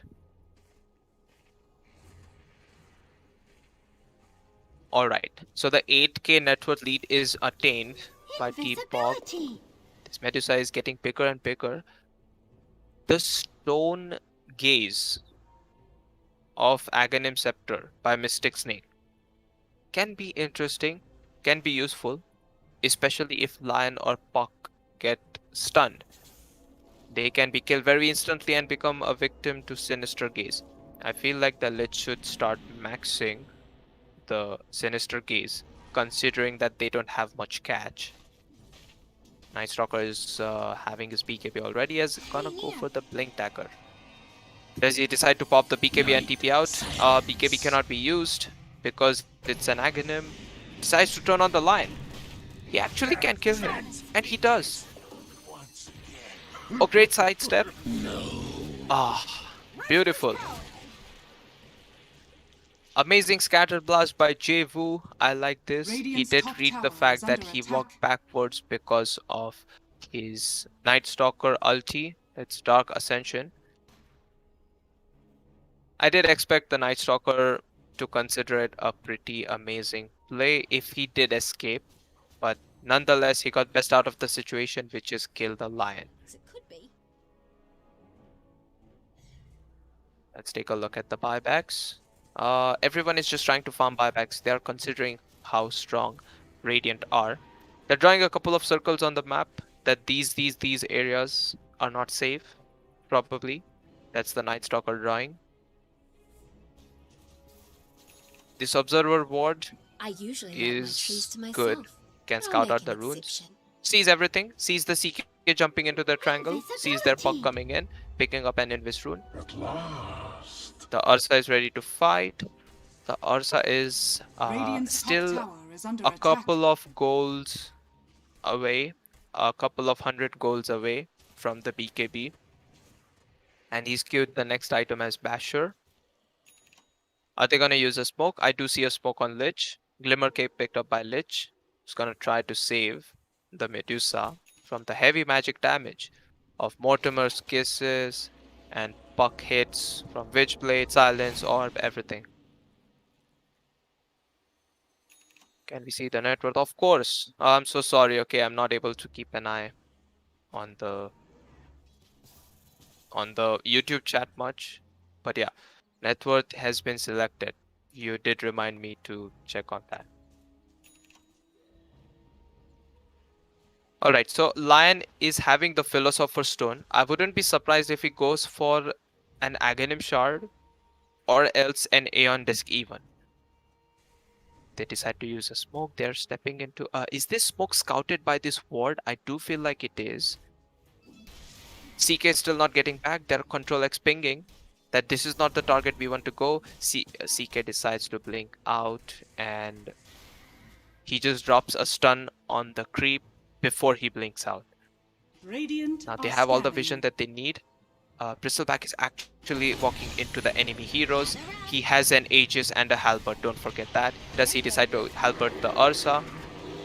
The Puck is not dying because of the Halberd from Bristleback. And the Puck is still alive. He uses his cheese. Now they turn their fight on the Ursa. Night Stalker is dead. Stone Gaze. Stone Gaze doesn't catch anyone. The Aegis is utilized. Medusa is dead. An amazing play coming from the Bristleback because he used the halberd over here on the Ursa. And when the Night Stalker silenced the puck, he could not right click him because of the halberd. So good. Dire's middle tower is under attack. The Squirrel is just gonna run in haste rune, Dire's structures buy some are time. fortified. Fortification gets thrown out. So does the Frost Shield armor on the tower. The Snapfire just waiting to shred the towers apart, probably with their third spell. Not really. Dire's Oh, middle they're actually barracks trying has to kill fallen. a hero. Oh, he Dire's gets middle a barracks solo are under kill with attack. the help of the Knight, with the Lion's Dust. Dire's Amazing. middle barracks has Now, fallen. that's one of the good solo Radiant's kills. So bottom that's what he tower was is waiting under for. attack. And that's why he was not using the Lil Shredder over there. Look at the minus armor. It's minus 18. The Ursa buybacks. Is he gonna be able to fight? It's not daylight. The Night Stalker doesn't have ulti. He does have the BKB. But it looks like it's over for Team Darkness. I'm just gonna check on the buyback. They do have Radiant's buyback bottom tower is under on attack. half of their cores, Team POG. And they're just gonna retreat. They're gonna respect the fact that Medusa has Stone Gaze and the team fight Radiant's is good. bottom tower is under attack. Is it gonna be a fake back? Because they do have the vision advantage. They decide to go on the Lion. The Lion gets killed. A necessary sacrifice for Team POG as all of their cores get back. This Snapfire is so huge. Dire's top tower is under attack. The fact that he's level 20 and has the talent of Lil Shredder uses your attack damage, the Maelstrom procs and the crits, Invisibility. that combined with the Medallion of Courage. I don't know, man. If I was Lich or Hoodwink, I'd be scared and staying away from this Snapfire. Gold remains. The Aghanim Scepter of Bristleback combined with this Medallion and third spell. I did see in this fight the Ursa had 18 armor minus. And he had 6 armor due to the towers. So the Ursa is just melting to all these nukes and minus armor spells and items. Will they decide to go for a smoke? Oh, they decide to catch the CK, who decides to pop a BKB and TP's out. He makes it. And is the illusion killing anybody? No.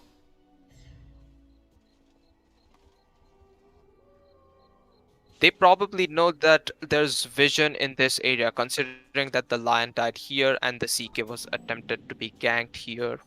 I'm not sure. But maybe somebody is eventually gonna ping that, hey, there's a ward here, or enemy might have vision. Interesting warding coming from Team Darkness. Always being thrown out. Medusa is deciding to close on an Eye of Skadi. Mystic Snake mana gain is the talent she'll go for. Bristleback does not bother himself much and just decides to run at objectives. Has the Assault Cuirass and Cloak of Flames. That's a lot of armor. And Quill Stack damage is the level 20 talent tree. Looks like the Lich is gonna get fingered here. No, the Lion gets jumped. He's Glimmer Caped and saved. Not for long until the sentry is ward. Dire's top tower has fallen. Oh, he gets stunned. Is he gonna get Stone Gazed? They are trying to kill him. He's unkillable. Silence. The CK decides to stun and kill the Hoodwink. Ursa decides to jump. Oh my god. Oh my god. What am I seeing? Dire's top barracks This are under Snapfire attack. is dealing insane amount of damage. Dire's top barracks has fallen. Dire's top barracks has fallen. GG gets called by the Ursa after he gets tipped by the Snapfire, and looks like the series is over. Radiant victory. The Snapfire actually had Orb of Destruction as well. That's a lot of minus armor, and players of the game are gonna take game 2, I think, if I'm not wrong. So that should be it.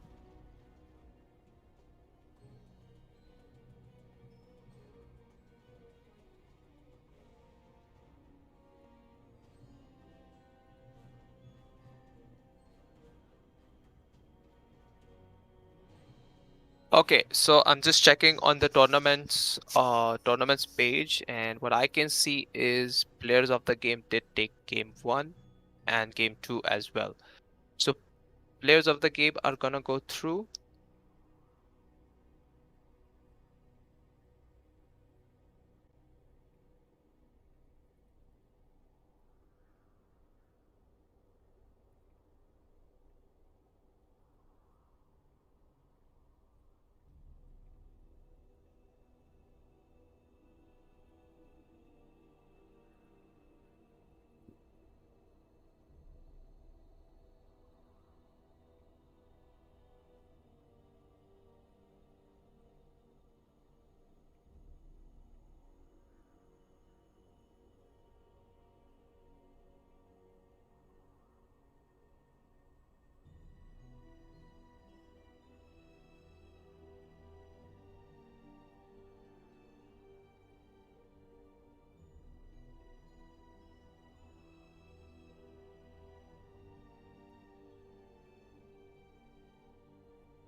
Instead of holding this angle, that's a left eye angle, you go a little bit more to the right.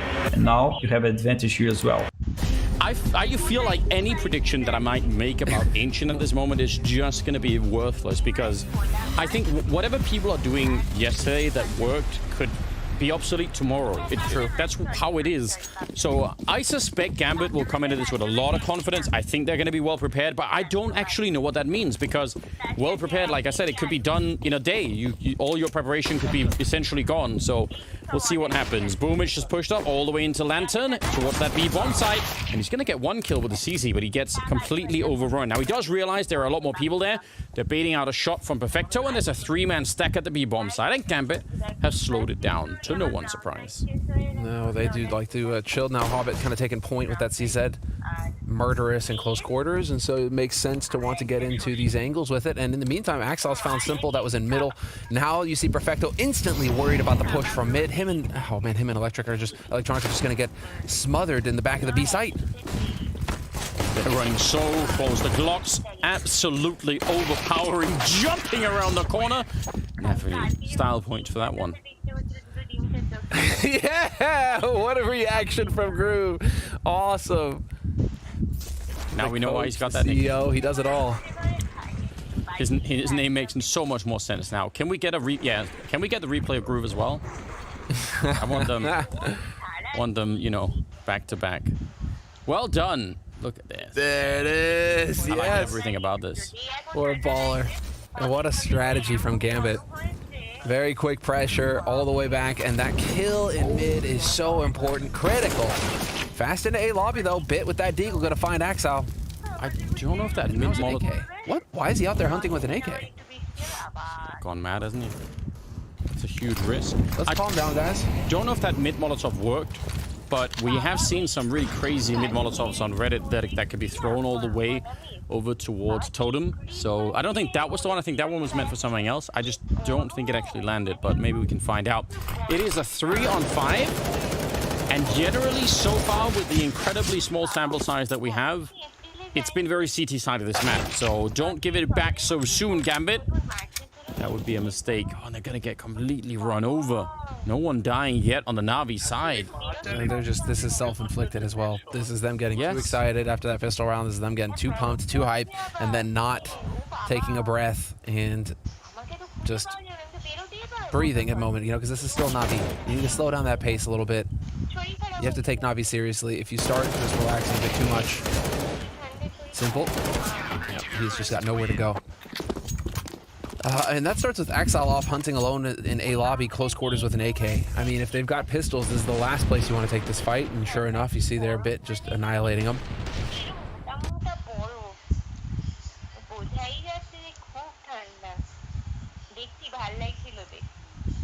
From Vendetta with the carapace on, retaliate, damage kicks in, there's your first stun, and then you can follow it up with the Impale, so not the greatest matchup. And Carl Puck still available in the pool? They have, like, they literally have no stuns. This is like Centaur stun, you can easily...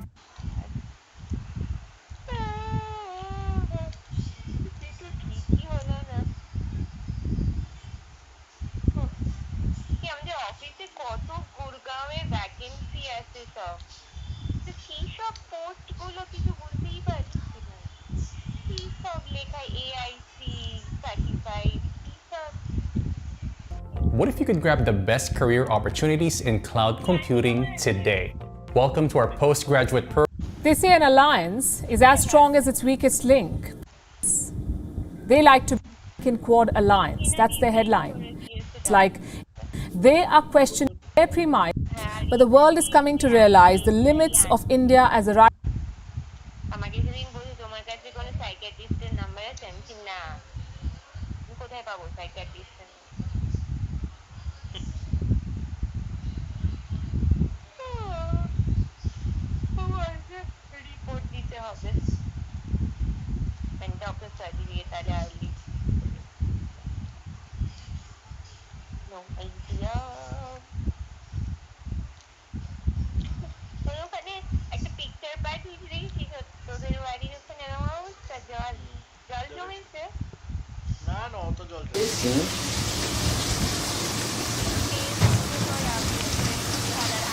Every day we have a different menu. We don't cook same thing next day. Like this, we are treating our customers fresh and healthy food. Whatever leftover evening we give to the homeless people. So I have 3 kinds of pakora in the morning. Abudin, then I have a red pepper.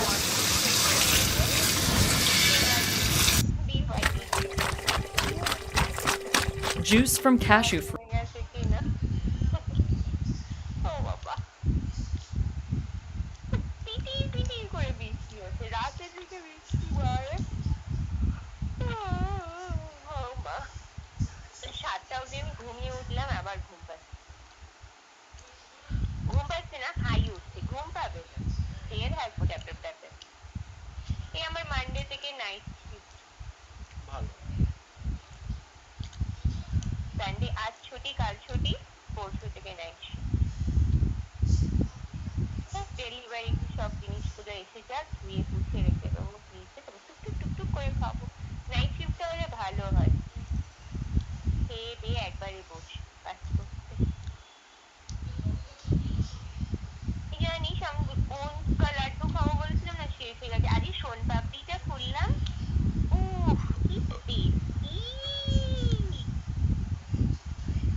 We're outside on Sunset in Los Angeles.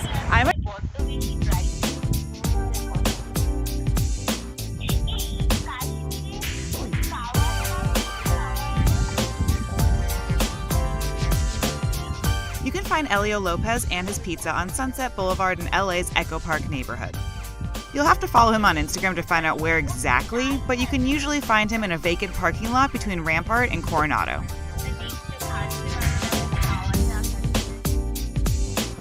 Llevo como 13 años haciendo pizza. Muchos de mis clientes dicen que les gusta mucho la pizza que yo hago y siempre viene. Y están muy emocionados por ver una pizza así en la calle porque no hay aquí en Los Ángeles. So, dice que yo soy el único ahorita que empezó aquí en la calle. Elio ordered his pizza oven straight from Italy after studying how to make pizza there. He sets up each evening after finishing up his day job at another restaurant. Yo hice este negocio porque he trabajado mucho tiempo en las pizzas y pues quise hacer algo yo solito y me gusta mucho hacer la pizza, me encanta y desde cuando empecé a trabajar me gustó el trabajo de la pizza. So, por eso le compré este horno y lo probé un día y la pizza salió buena y me gustó y por eso quise estar aquí.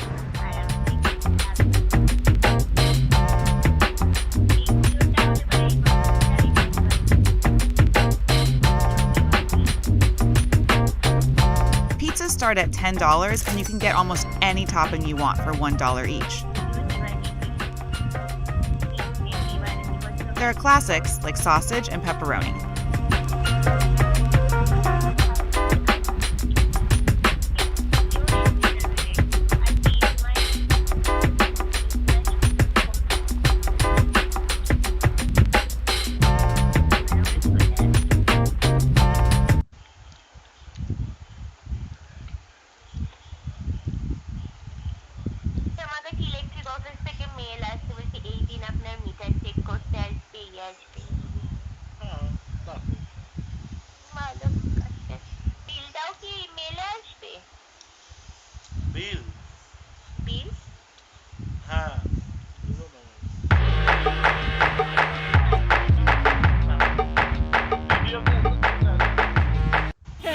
Namaste. Namaste. We have an audience. First time. Everyone in India die on the streets. It's not the easiest place to walk around. Oh man. a big dose of really, really good. Because he gave it out of his love and out of his heart.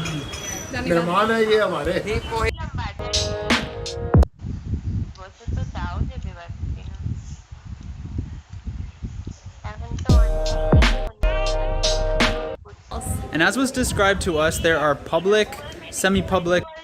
Now, a lot of the spice market is outside. Plastic.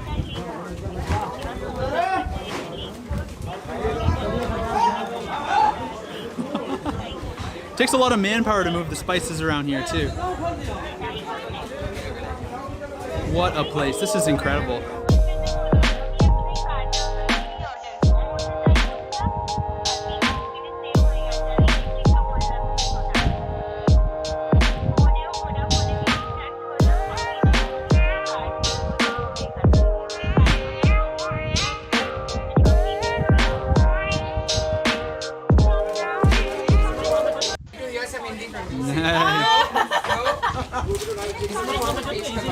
आपका नाम भाई साहब आपका नाम क्या है? हमारा नाम दिनेश कुमार है।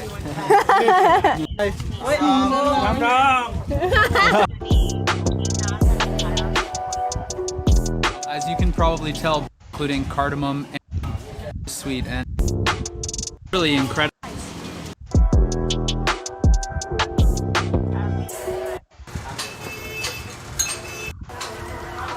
It's time.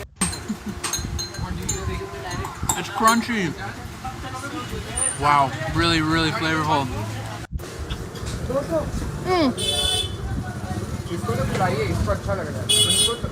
Wow. So that's what it's supposed to taste like. Spicy one?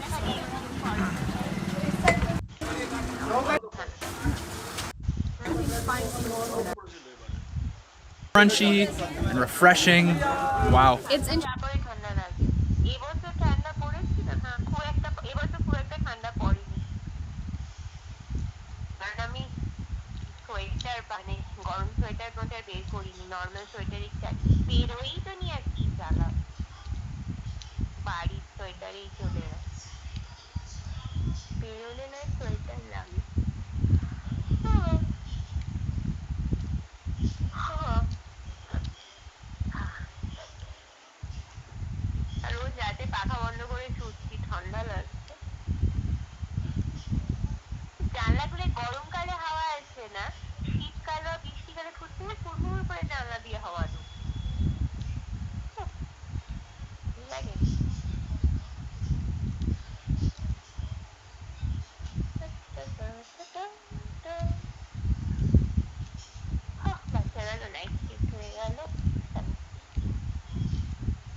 तीन साल पहले कोई नहीं सोचा था कि एक 18 साल का गेमर अपना घर बना पाएगा। Trying to set up onto Somnus. They'll remnant forward down. The boat's already out there for Somnus. Somnus trying to look at the trees. He's hunting actually down No-Tail. The global silence comes out. And not quite able to get on top of X-Nova. As X-Nova keeps his distance. Somnus just turning and beating down on No-Tail. No-Tail will go down as well as X-Nova. 1-for-1 at the moment. The sentry's down here from OG. They have eyes on Somnus. Seb still holding him for the side. Then there'll be a buyback for No-Tail. The boat, the stolen boat, the RP coming through. They're jumping in. The F-Boys there with a slam. Ready to hold off to the fight. But Chalice is so low. Chalice is going to go down. PSG OG, they've lost 3. F5 with the TPL won't make it. The sleight of fist, the change. Anna catches out the shaker. Can he TP back in time before the curse kills him? Yes, he can. Oh my god, my boy. Oh shit, Anna, you're so fucking good, man. Focus up, guys. Focus up. We're not giving them anything. We're fucking them. Yes. Chalice He's in with the opener, straight in with the lasso. The tower will fall, but they'll drag back the Ember Spirit into the torrent. Cut him down with the Tidebringer. He's dead once, but on the side, they find Arme. Arme's dead for 60. Still alive at the moment, and all the Euros gets the dodge. Anna up into the end, taunting the Echo Slap. Somnus, he's trapped here in the Sprout. OG, they'll slowly punch down the Kuka. The Stolen Fish and Jerax sets up onto FY. OG take 3 and up into the base.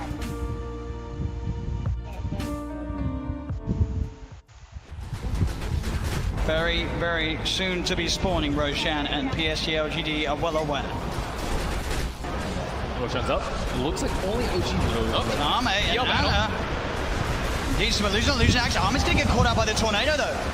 They've opened up onto him. Arme trying to get on top of Anna. The BKB pop by Chalice. He'll get the ult out. No-Tail getting gone on straight away by Empire with the snowball. No-Tail's dead for 100. They'll get the Chen. Anna in the midst of it, trying to lock down onto FY.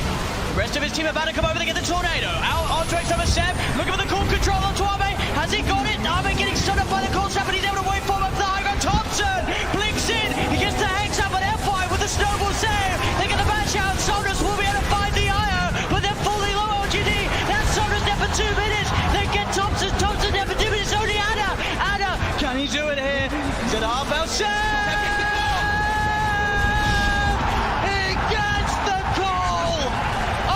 Lifetime as 3 dead now on LGD. No buyback. Sep will fall.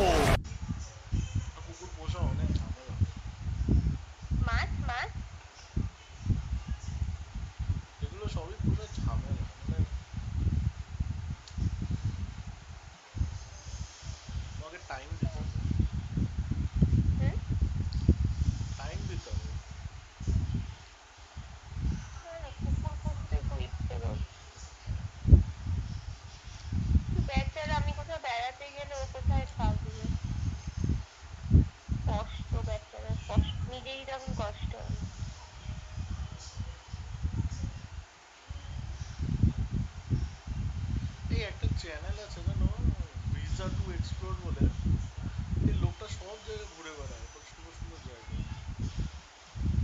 ঘুরতে ভালো লাগে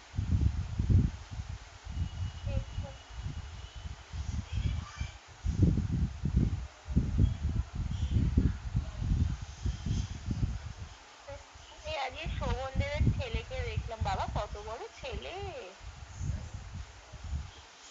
একদম শোভনের মতন দেখতে বৈশাখীকে তো সব সম্পত্তি লিখে দিয়েছে শোভন তাই শোভনদের ফেসবুকে দেখি ওর ছেলের নামও লিখে দেয় ওর ছেলের নামেও লিখে যায়নি না না শোভন না শোভনের ছেলের নাম কি একটা যেন দেখালো ভুলে গেছি শোভন দেবের মতনই দেখতে না না বলছি শোভন নিজের সব সম্পত্তি হ্যাঁ শোভন নিজের সব সম্পত্তি ছেলেকেও দেয়নি না ছেলেকে দেয়নি বৈশাখীকে দিয়েছে আর বৈশাখী ফেসবুকে নাকি আপডেট দিয়েছে বৈশাখী শোভন চ্যাটার্জি ও তো বিবাহিত কি করে শোভনকে দিয়েছে জানি না বাবা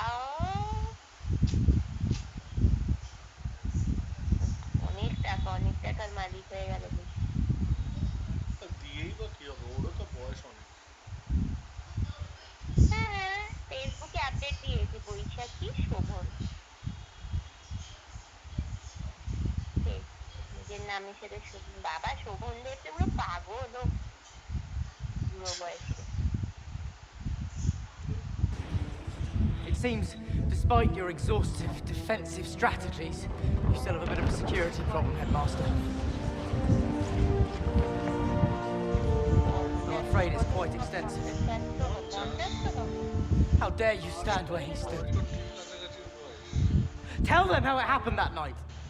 Tell them how you looked him in the eye, a man who trusted you and killed him. Tell them.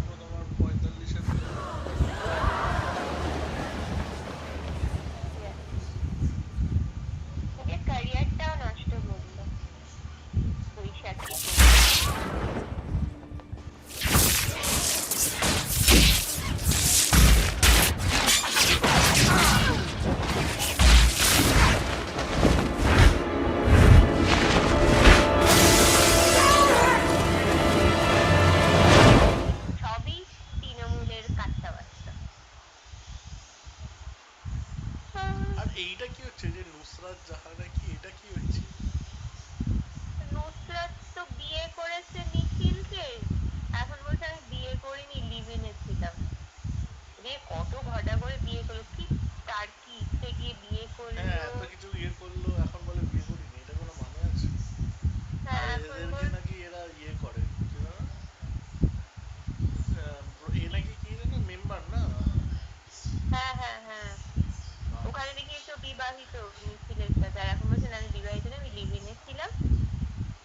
Sumail King back to mid lane, back to safe lane again. Well, I feel like if you're watching the major from afar, I call that the walk of shame, but it doesn't feel good. Sox is gonna deny himself. Okay. Thompson. Neutrals. Oh, Lorinov. Yeah. See the Thompson ult coming out. Oh, nice waning rift to dodge it. Can he dodge it again is the question here. Nope, gonna connect into the right click for Thompson. That was such a nice move. Lorinov is in Viz. Gets the illusory orb off. Dragon Tail to follow, and yeah, that's gonna be the first kill for Lorinov, for that mid laner, I should say. Yeah, we'll see meta in the jungle for Dream. Level 5 right now. Looks like Sox is gonna try to leech a little bit of XP here. Maybe go for a kill. All right, we have the Swashbuckle to follow as well. And of course, Dream, not level 6, won't get Thunder anyway, so this is gonna be a nice kill for OG with that Rolling Thunder. Is actually gonna connect an Ein as well. Soxa impale in a couple seconds, see if they can turn this around on even more heroes, but Immersion has come to play as well. Cogs keeping Ein alive for now, but there's the shield crash. One more right click would do it, but Thompson can't quite catch up. This is simple, Matt. You hit him twice, double the chances of proccing that lucky shot. This is true. Oh, Echo Stomp into the split earth with Sumail's Pulse Nova doing a lot of work against Afterlife. He's going to get into the tree line, though. Has a pathway, but Lorinov is here. Doesn't have coil quite yet. Looks like the right clicks from No Tail. Nope, the coil comes out, though, so they might be able to get a trade here, but Lorinov all by himself. 1v2. Split Earth being faked, but more reinforcements in the form of Immersion end up getting the trade that definitely benefits Gambit. Really having that good of a time, but still will be able to scale. And also Lashrak, I don't see any stacks. I prefer to see Dire Lashrak so he can farm the outpost. Sumail gets a kill. Yep, and they'll turn it into a tier 1 tower to fight. I mean, this is what Lashrak is all about. You want to have a bottle, you have Echo Saber, which provides you with a lot of mana, so you don't definitely need to go for it. Oh, we're going to see a hook shot, though. It's going to connect on Soxa. You can see the wall come out, though, from OG as Thompson pops that ult going in. He's already going to lose a member, though. And the Cogs, this is very annoying for Pango to deal with, but the Swashbuckle ends up netting them the trade. Yeah, something that Pango does not like to play into is like Tusk, Earthshaker. Sometimes it's good, sometimes not, because you can block it off. You can also bounce off it, and he's top. Yeah, we're going to see the Dragon Tail, but the Echo Stomp is going to be there to counter. We have TPs coming in for OG as well, and Thompson with the lucky shot and the right clicks, and Sumail's Pulse Nova are more than enough damage to get them Afterlife. And Hello, welcome to the postgraduate program in Artificial Intelligence and Machine Learning offered by the University of Texas at Austin in collaboration with Great Learning. My name is Kumar Muthuraman. I'm the Faculty Director for the Center for Analytics and Transformative Technologies at UT, and I'm also the Faculty Director for this PGP AI ML program. Artificial intelligence and machine learning jobs are amongst the most sought after and the highest paid jobs out there. In a few years, 75% of all enterprise applications are expected to use AI in some form, paving the way for millions of new jobs in AI. This highly ranked AI and ML program has been designed in conjunction with experienced industry professionals and top global faculty. A carefully designed curriculum, hands-on project-based learning, and innovative assisted learning methods ensure that you will have a great learning experience.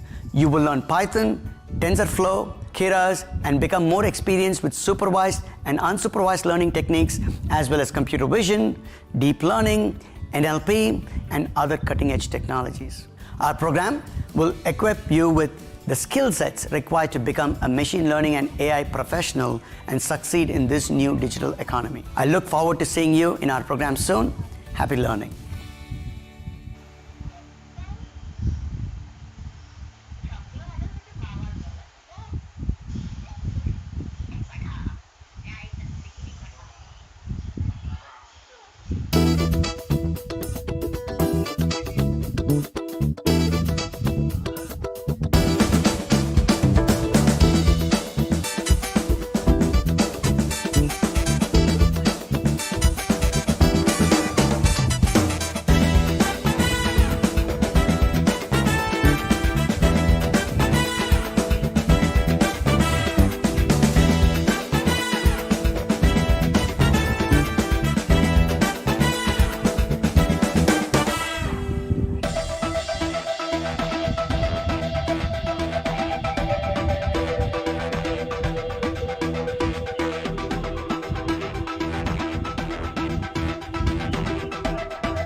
going to save that tier 1 tower as a result. Kind of was impressed and not at all by Gambit. I have the mixed feelings. They did a bit better than I expected, but decided to swap their position. 5-player, BZZ is out, Aina is in. Mango. Swashbuckle, but there's the coil onto a couple of heroes, and no ult coming out from Thompson as a result, but they're just going to use it to back off here. Earth Splitter came out as well, but going to find themselves a clockwork kill. Thompson continue to right-click to see the Echo Saber going to work. Double damage, or double kill for Thompson. Double damage with the double hit damage, from double Saber. kill. Yeah, it's a quadruple. But it did look pretty underwhelming in the games really that I've seen, I will admit. It sounds cool in theory. I mean, so does the Shard, the normal punch. Probably game dependent. Oh, as we're going to see a kill here onto Afterlife. Sumail just continuing the onslaught here is the 4K network lead for OG. All right, we see the wall from Seb into the vacuum as well. He's getting, I mean, he got a human version of Dragon Knight, not the best. The blink out Afterlife. Soxa does connect on the Impale. And this is going to be a very long, drawn-out kill on Afterlife. He gets the carrier. Like, this is worth it already. Indeed. Let's see if he gets a taunt off before his untimely death here. Got another TP. Let's go. Yeah, just got to wait for that cooldown. All right, he could get out of this. I don't think they want to even chase other than as Sumail gets a kill. But we're watching the more important chase here onto Afterlife, who has to walk the entire way around this map. Yeah, all eyes on him. All right, blink up in 4 seconds. Calling Blade. So I think Soxa has just given up. Soxa is just done. He might get a return kill. Imagine if he just jumps him now with 1 extra hero. Yeah, he has Dragon Form, but yeah, no reinforcements here. Oh my goodness. Terrorblade. I think we debated the observers. Yeah. Sorry about that one. Yeah, that's a giant kill.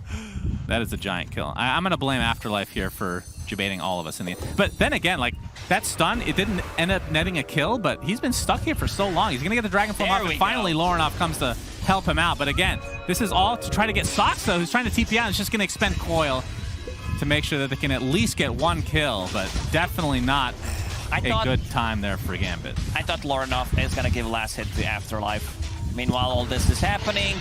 OG takes down Roche, 5k gold lead suddenly. Bottom tower will fall. Lashrak with the Edict, more than enough damage. Now we even have a Lotus Orb, which is great against Lion, great against removing the Silence, the Dragon Tail stun, and most importantly, Sunder. There is BKB done on Terrorblade going into SNY. At what point for Gambit do they want to start fighting? Is it this BKB, or do you still need more? As we're going to see a kill here top. Looks like Soxa ended up taking a tumble. It's going to be a trade for immersion, so support for support. Soxa has that Eon Disc available right now. This is an item that is 100% getting the best item in the game right now, no doubt about it. Oh, hookshot did miss, but the Rolling Thunder was set up again by the stomp as Ein gets off his cogs, but he will die. Protect himself against the Lion Initiation, Dragon Knight, possibly Sunder, but with the BKB, you can snap the coil. The X is here. Lorna pops the BKB very early. Yeah, that's an unusual pickup, but it's going to be used to take out Thompson pretty easily. Is now hookshot comes in. I'm not able to trap Seb inside those cogs, but No Tail might be the sacrifice for OG. So Gambit get a couple pretty valuable kills here, and obviously the Thompson being the main one. Another 10-15 minutes, and then they'll probably be favored. As, I mean, Dream, he has his BKB as well. They're actually, I mean, we'll talk about the BKB on Puck. Is he going to pop it again on Lorna? Very early, the coil. They're focusing just on Thompson, and it looks like they should be able to take him out. Earth Splitter does come out, but it's a little bit too late. Big kill onto Thompson for Gambit, and with that, OG likely will try to fall back. Soxa completely managed rate. Okay, Seb gets a beautiful back wall into the Pulse Nova. That is 2 kills right off the bat, and Dream pops his BKB, now focusing on Sumail himself. Bloodstones pops, it'll keep him quite healthy. In the end, it's a 2 for 3. Sunder not able to get it off. So a huge kill for OG now. And Ein trying to walk away here. Seb. Yep, with that Ion Shell, ends up netting himself a double kill. And an ultra kill overall for Lorinov. This was such a weird fight. You lose Thompson right away, and then Seb initiates, and it looks really good for OG. Basically, everybody dies, but they don't have it yet. Old school Silence plus a disarm combo. Yep, and it adds damage to each swash as well. It's actually crazy, crazy item. It's OG. All right, they're going to find Lorinov, but he pops the BKB very early into the coil onto 2, and this is going to be a quick kill likely onto Thompson, but no Aghanim Scepter on Puck, so he will just roll right out of that. So they're going to turn this around with the Earth Splitter, buy back onto the Lion now. And Afterlife trying to reset. Going into Lengthen Sphere, getting very close to it, so the blink initiation from either Lion or Dragon Knight will be nullified. Oh, Mana that's a burn big into kill. the Spike Carapace. Beautifully done. And that is a dead puck. That is a huge kill for OG. And on the back of it, a couple more supports to kill. And now they can get second Roche. They can go for towers. They can do a lot of damage to these buildings. No buyback for anybody on Gambit. Roshan is up. I think it's safer play to just go for the barracks. Sumail already popped the Edict. So half duration already gone. Yep. They still should be able to get a... I mean... Oh, Puck doesn't have a buyback. That's a big one. None of them have it right now, but 10 seconds left on clockwork, so it's basically Lion and Puck out of it for this fight. So it will be a set of racks in favor of OG, who, again, Gambit were starting to come back. They were. But There not was looking no so good. Terrorblade in that fight. He had meta available. Ein, get off a Rocket Flare. He might be trying to steal this Aegis here. You can see Thompson gets off the Rolling Thunder to try to get the instant stun. He's going to do so into the vacuum out of the Roach Pit. And Sumail will secure himself the Aegis. The cheese will be taken, and they'll get the Clockwork kill. Mischance from Elven Tunic. Yep. Block spells by the Linkens. Effective HP, I would say 11,000. 500. 11,500, I think, actually. Maybe close to Sumail, 12,000. Pulse Nova. All right, Splitup's going to connect, and this is going to be a really easy kill on Lorinov. No We're going to see the buyback on back him. wall combination, Afterlife inside there as well, but the BKB pop from Dream. Now he has to run, but there's the bash swashbuckle combination on Thompson. Too much This burst is it. damage for Gambit to control. And GG's they call. call GG. The second Roche was spawning OG, classic OG style, Pangolier on mid. But a much better game on a Dragon Knight. He's not sitting at 0 CS 5 minutes in. 18, almost at the top, so much better game for him. Yeah, that's true. But we'll see if he ends up in the trees again this game. That's a very important factor that we have to consider. Once he gets that Blink Dagger, he becomes very tree happy. As Seb is going to get slowed here from Mr. Dream himself. Ein doing a good job of blocking off, trying to give him the kill, but Ein will take it with that Brain Sap. So first blood, the way of Gambit. Let's see if he can hit an arrow. This would be pretty big. He's going to be spotted, though. And now TP's coming in from Immersion. But the arrow will connect onto Ein. So it'll pick up the support Bane. Fail even TPs. Yeah, well, they give him the kill. All right, you made the rotation. We'll give it to you, big boy. And I feel like DK, I know he's kind of considered one of these like boring type heroes, but I feel like there's almost no variation in the... Oh, we're going to see Coil mid. Level 6 onto Mr. Thompson himself, but this looks to be a very easy kill. He's silenced for a little bit more. Took a little bit longer than I thought, but they do find that kill on Thompson in the end. And Dream has now made his way to the bot lane, and we're going to see a Nightmare setup here. And with 4 members of Gambit, this should be a pretty easy kill, but rotation from No Tail, not really be able to provide too much, though. Bane set things up. Even Puck, like Puck, these days they don't build into Yule Scepter anymore, so they don't have way he to has to be doing that, right? As Nature's Prophet all comes out, Thompson trying to chase, but Immersion is there, but Sumail TP's into the midst of things. Immersion looks to be what they have their eyes set on right now. Decent blocking from Sumail to start things out. More Treants to come in. Yeah, with the Astral Step and Aether Remnant, Thompson cleans them up nicely. But it usually was good because it is Thompson playing. Another Coil. coil. Soxa. He's going to break it, but the Earth Spike is there into the right clicks and the Waning Rift of Lorinov. Mirana also gets ruined by a coil. You can't really do too much. Yeah.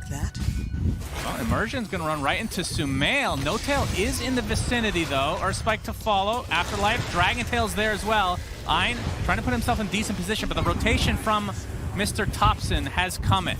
They get the Immersion kill, and now the chase is onto this Bane Elemental, who is level 6, but feels like he won't be able to get off a good Fiend's Grip here. Gets off the Brain Sap to start. Thompson with the Astral Step, faking it a bit, but with that Gush and Aether Remnant. That's a double kill for him. Can't quite get the Courier, but will likely be the tier 1 tower now. Now they bring the numbers. Ravage is available. Good on Tidehunter. Extremely tanky with the Nature's Prophet. They should be able to take this tower. Meanwhile, in the top lane, Afterlife trying to put some pressure. Falling into the same mistakes as last game. At least not yet. But the trees are still there, of course. Yeah, you can always fall back to the trees. Sumail getting pressured, and that's going to be enough for a kill from Gambit again. They didn't pop it. They have a Catapult Wave. Ancient Apparition Blast is available. But I believe Gambit will try to defend it. They have Puck Coil. Fiend's Grip is available, and there's the sleep on Tidehunter. Wake him up with the trees, possibly. There's no one around him. I don't know if they even want to initiate on him, though. They're going to get a breathe fire off as Seb trying to protect this catapult at all costs, even pop the fortification to make sure that even more damage will be applied here. But the counter fortification for Gambit is there. Moonlight Shadow, see if they can set something up here. Yep, they're going to find Immersion right off the bat with that Dissimulate. He gets off the Hex, though, but there's the Gush. And likely one more right click. The Anchor Smash is enough from OG. So 5v4, and they get to tier 1, despite these TPs coming in for Gambit. Yeah, absolutely. No Tail. If we check his item build, he is going Hex. Never mind. Go back to No Tail, please. I'm really No Tail. Oh, Astral Step into the Aether Remnant. They're going to be able to clean up Immersion pretty much instantly. Pure Doggy. All right. Moonlight Shadow now. OG looks like they want to reinitiate into this triangle area, but there are sentries placed in the vicinity. Immersion gets off the Hex. Coming with the silence into the coil onto Tops, and this looks to be an easy cleanup for a Gambit. They only lose the Bane. So he can afford to play a bit more aggressively, can get out of that coil. Still no Ravage. We have not seen a single Ravage for 19 minutes. He is going to get destroyed here with that Ice Blast, finishing him off from No Tail. But he, you know, Sumail's a little rusty. It's okay. It's okay, Lacoste. Don't need to backseat too much here. You know? And a little bit of damage done to the tier 2, but with those TPs coming in from OG, they're just gonna have to back now. Now top lane, Ein again getting caught and brought down, but Afterlife showing that Blink Dagger into the Dragon Tail. Earth Spike there's the Ravage, first one of the game, but Sumail still dies. Buyback now into the Bane. Thompson popping that BKB, Step getting slowed perpetually. And he gets stuck inside that coil. The Kraken Shell does activate, but this is going to be too much damage to survive. So a 2 for 2 with the buyback coming on the Bane, but again, they two still might go in. 2 cores. Arrow will Arrow. Yep, this will be a dieback onto the Bane Elemental. AA ult destroys him, and now the chase is on potentially, but the Waning Rift from Lorinov has very little mana to work with. Still has his BKB available. Soxa looks to be fine. First Ravage. Decent Ravage, you know, just overall. It's the whole team was not around. I love the aggression. Gush into Arrow. It. The random-ass sentry in the river is going to be the death of Afterlife.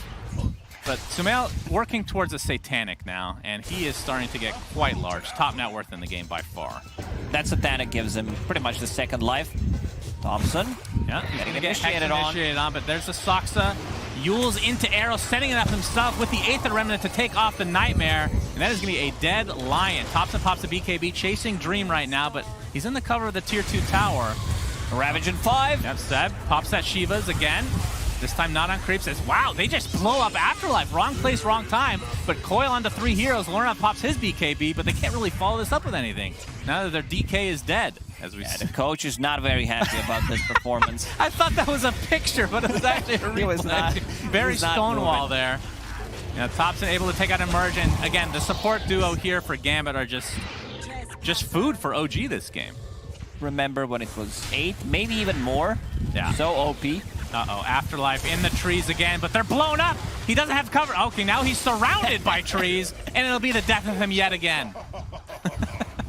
So again, that's a very low cooldown on the Orchid. Doesn't care about the BKB usage anymore. 6-second cooldown, 6-second duration, and with Tidehunter, Dragon Scale plus some extra damage from the Treants, they go for the high ground. Yeah, and this is when things get really scary. Oh, the jump in from Seb, but he gets slept right away. Arrow's gonna connect, and again, another easy kill on a support. OG look very prime and ready to take this series 2-0, and yet another support. I feel like a broken record this game, but I mean, it is what it is. SNY picked up on Drow. We'll see how much difference it actually makes. They have to give this up. There's a siege there as well. AA Blast coming in, so we have to see if Seb wants to actually jump in, but no, they're not gonna connect with anything here. No skewer, nothing, so can't really do too much unless OG clicks the mouse to attack the tier 4 towers. There we go. They can do it. Afterlife with the initiation. The BKB popped afterwards as well. Seb looks perfectly fine though. Sumail jumps in with his BKB, and they're just destroying the supports again. Lion is the first to fall. Seb actually getting low here, but I feel like they've expended everything on this Tidehunter. But there's the Gush with that AoE Ags coming to fruition, and in the backline again. Sumail in, well, he's in trouble. They do find a kill here. Very big kill, but will it be enough is the question. Dream trying to maneuver himself back into his fountain. Gonna get right click. The Shiva should connect with that Gush as well. Oh, he even catches the arrow. They try to go on a Tidehunter. They try to burst them, maybe force a Ravage while they have their BKBs. Are they fountain farming from that far range? That's pretty impressive. All right, smoke out from I. All right, I think we're going to see Fiend's Grip. I think we're going to see it. All right, the jump in from Afterlife. Fiend's Grip. Oh, wait. No, he didn't get it off. He gets Ravage on the side, and the A blast will just destroy poor old Lorinov. Fiend's Grip still online, still available to use. Will he use it? They call GG. Did not manage to get a single ulti off. OG taking on Quincy Crew here. The battle of brothers here between Samael and Yawar. Very excited, honestly, about this. Yeah, that one was a good pickup against the Pat Rider for obvious reasons, but now he still might be stuck, actually. He's gonna dive the tower, and Thompson, nice bushwhack. We talked about this, like close to the trees. Thompson punishes him. He wants to get the kill and will accomplish it. Using the acorn shot slow to his advantage there. Instead of TPing back middle, we'll perhaps look for a kill down bottom.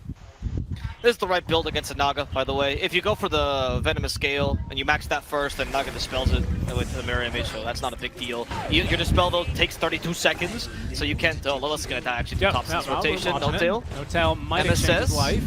They've got another bushwhack in 5 seconds. I suppose Thompson might look to chase this, but MSS with boots is going to be able to easily outrun the squirrel. Down bottom, though, it's going to be Quinn making a second rotation. Still 700 gold away from the BOTs, but Thompson here looks like a viable kill. There's TPs available for the AA and the DK, as, yeah, I think Thompson knows he's in a bit of trouble now and will be killed off. You gotta make use of the Venom and get him some charges on that Spirit Vessel. The target seems to be maybe that Naga, Samael. They're gonna detect some of his illusions here. The smoke breaks, so they know the real one is there. They can detect who the real one is. Samael gets lassoed, unless he's to help. But those stomps actually stopped him. 2 stomps at once didn't end up mattering, but those centaurs really like the younger brother. Trouble down bottom, though, as there's gonna be the older brother now losing his first life. Okay, they're going to set up for him on the second life, and they got him with plenty of damage. They don't end up killing him exactly with the Reaper's Sight, but the kill is what they were looking for. Held at bay, though, by that Rocket Flare. MSS about to have hookshot in another 15 seconds. From behind, though, comes LOA, connects on the stun here onto the Ancient Apparition of No Tail. Breathe Fire onto Lion here as the Cogs are just going to separate him. Now they're going to break him in. Quinn wants to look for a fight here. Doesn't have lasso for another 40 seconds. Thinks he could just get him in here with the damage. Sharpshooter, though, is going to nuke down MSS. Quinn still idling. Looking potentially to go back in, but he'll think better of it and backs away. Great item for the Naga, of course. Yeah, and because of the benefit of you have the core-to-core matchup, you can take this quite late. Baiting nicely, Samael. Quinn. Yeah, they are baiting. He has a song, so this is a really good bait. Nice evasion by the Manta. It's there directly for SVG, but the target is Quinn. He's being frozen solid and then shattered as SVG joins him in the grave. Quincy Crew, they got baited here. They absolutely did. MSS and Yawar. Going down bottom, they're gonna find Thompson scurry right into the trees. Run, little squirrel. Oh, but there's a Pat Rider. How do you deal with this? Apparently a bushwhack. Thompson still scurrying. Quinn has a little bit of Firefly left. Thompson for now is getting away, but is he fast enough? They even used the Ice Blast trying to deter them. They caught up to Thompson with a Flame Break, finally stun him. Despite a good bushwhack, Thompson might now be in trouble. Here's the Sharpshooter to get more space, but it's too late. Down he will go mid lane, though. In the meantime, Lelis in a bit of trouble. He's got plenty of Plague Wards down, but not going to do much to stop Seb, who will throw out that Reaper's Sight and collect the kill onto Lelis. MSS, though, looking for revenge, as he is going to go ahead and put Cogs in, or put Cogs around Seb. Now dragged back as Quinn completing the BOTs on over. As at least the lasso back into the tower. Ice Blast out from No Tail is going to whiff. Sumail, though, with the regen room, perhaps going to join this fight, as from behind comes LOA. Lands the stun onto Sox, so he's going to come to regret that, however, as he will be grouped up on by 4 heroes and killed off just as easily as they took care of Lelis. Pain train for a while. Wondering what you can do to make this Venom a bit more useful. Okay, just trying to snipe the kill here onto Yawar. Will struggle to do that, although Thompson now trapped inside the Cogs. Yawar going to go ahead and walk on over. Quinn has BOTs at the ready, but they're not even going to need him. Hookshot will be able to punish Thompson. Now it's a good stun. Quincy in the middle lane, though. They see Seb and Samael farming. Do they want to go for a kill here? They know they just forced the Dragonite to retreat, so they don't have that help. No Tail. They'll use the Ice Blast, but he's still in trouble. Flame Break, pushing him forward. No Tail. He's going to fall here. Lotus Orb not going to help him enough. Lelis finds an opening in the trees. In fact, the lasso actually will find Samael now. There's still a song. They try to kill him in time. Samael has to sing. Oh no, the Cogs! Breaks his vocal cords and his face as Saksa struggling to get out alive. Seb in a similar position. MSS can end up finishing off Seb as his friend dies in the backlines. Quincy Crew just took a really good team fight And Quincy Crew will now struggle to take the next fight. I mean, they can still do it, mind you, but a part of them is like, should we really fight into the Aegis? The answer is yes. It's a resounding yes. They smoke and go for a fight. It's another bait smoke with the Wraithing, it seems like. They go for a pickoff instead as they divide themselves. Quinn, Flame Break won't hit anything. He wants to stop Sox's TP. In comes SVG. There's a lasso. I don't think they even need it. They want some fried fish for dinner, and they're gonna find it. Yep, now they can make some dragon scale tipped arrows for the anime later on. They may end up needing these. They might. Oh, he's destroyed. No chance here. He actually even used the BKB as the Ice Blast hit. They want to avenge that, but I don't think they have the resources to do so. It's just two supports. Pretend like there's someone bigger behind them. Scouting MSS there with the projectile, but they won't be able to... Oh, maybe they will, actually. Sumail, with the heart completed and Aegis in hand, might look to go for a bit of a dive as he cuts the wave. TPs are coming, though, so they look to reinforce. Sox on the high ground, ready with the blinkers. There's going to be the Gale onto one. Great stun, though, catching Sumail as he's trapped inside the cogs with all of his illusions. Ella is still alive as they find the right one with Yawar's stun, punching his brother in the face, but here comes Seb to secure the kill there with the Reaper Scythe onto Lelis. Sumail trying to escape, but Fingered will fall here. As now even Thompson scouted in the trees. Of course, nothing stops the sharpshooter, but he couldn't actually turn. There goes Thompson, killed off. Now as Yawar pops the BKB, another stun onto his brother. Saksa, in the meantime, is going to be saved. As Sumail looking to refet this fight with the Song of the Siren. I don't know, they seem to want to retreat now because look, Quinn still has his BKB. Actually going for poor Seb. But Sumail's trying to kill the enemy carrier. Yawar's out of mana. He couldn't use his magic stick in time. The dragon still stopped him. And he's going to fall. Yawar. He actually just got that shard. Oh, he just did. bought that shard after that fight. Yeah. He's like, well, should have had this before. Sumail going for more. Lelis is the target. He's been ensnared. We still have Diffusal as well, so this is going to be a dieback for Lelis. Yeah, that was indeed very costly. Seb is making a good usage of the the Necrovos bottom. They're hunting Thompson again into the trees. Quinn actually used BKB for this. And Thompson looking to try and TP. There's no lasso, but hookshot is going to be there in time. LOA has the Hex at the ready and the finger. We got the squirrel. POG set up in their own jungle. Waiting on the high ground here. Seb in position to break smokes. They've got a ward as well, watching over this tier 2 area. Okay, MSS, there's the ensnare, Sumail jumps after him, bushwhack. They killed MSS rather quickly. The lasso though tries to stop Saksa, but Quinn could be the pick to reset the fight, but they're under tower, so it's going to be a retreat song in the end. They do have hookshot. They can try to stop this. Hookshot to 2. Those cogs. It's not going to really stop Sumail that much. Nice Lotus Sword, in fact, with a Reaper Scythe. They will destroy MSS here and SVG, but Sumail, he got stuck there. He ends up dying to Yawar. Yawar is trying to look for the final kill against Seb. Seb has no way to escape, but his teammate is there to aid him with those stuns.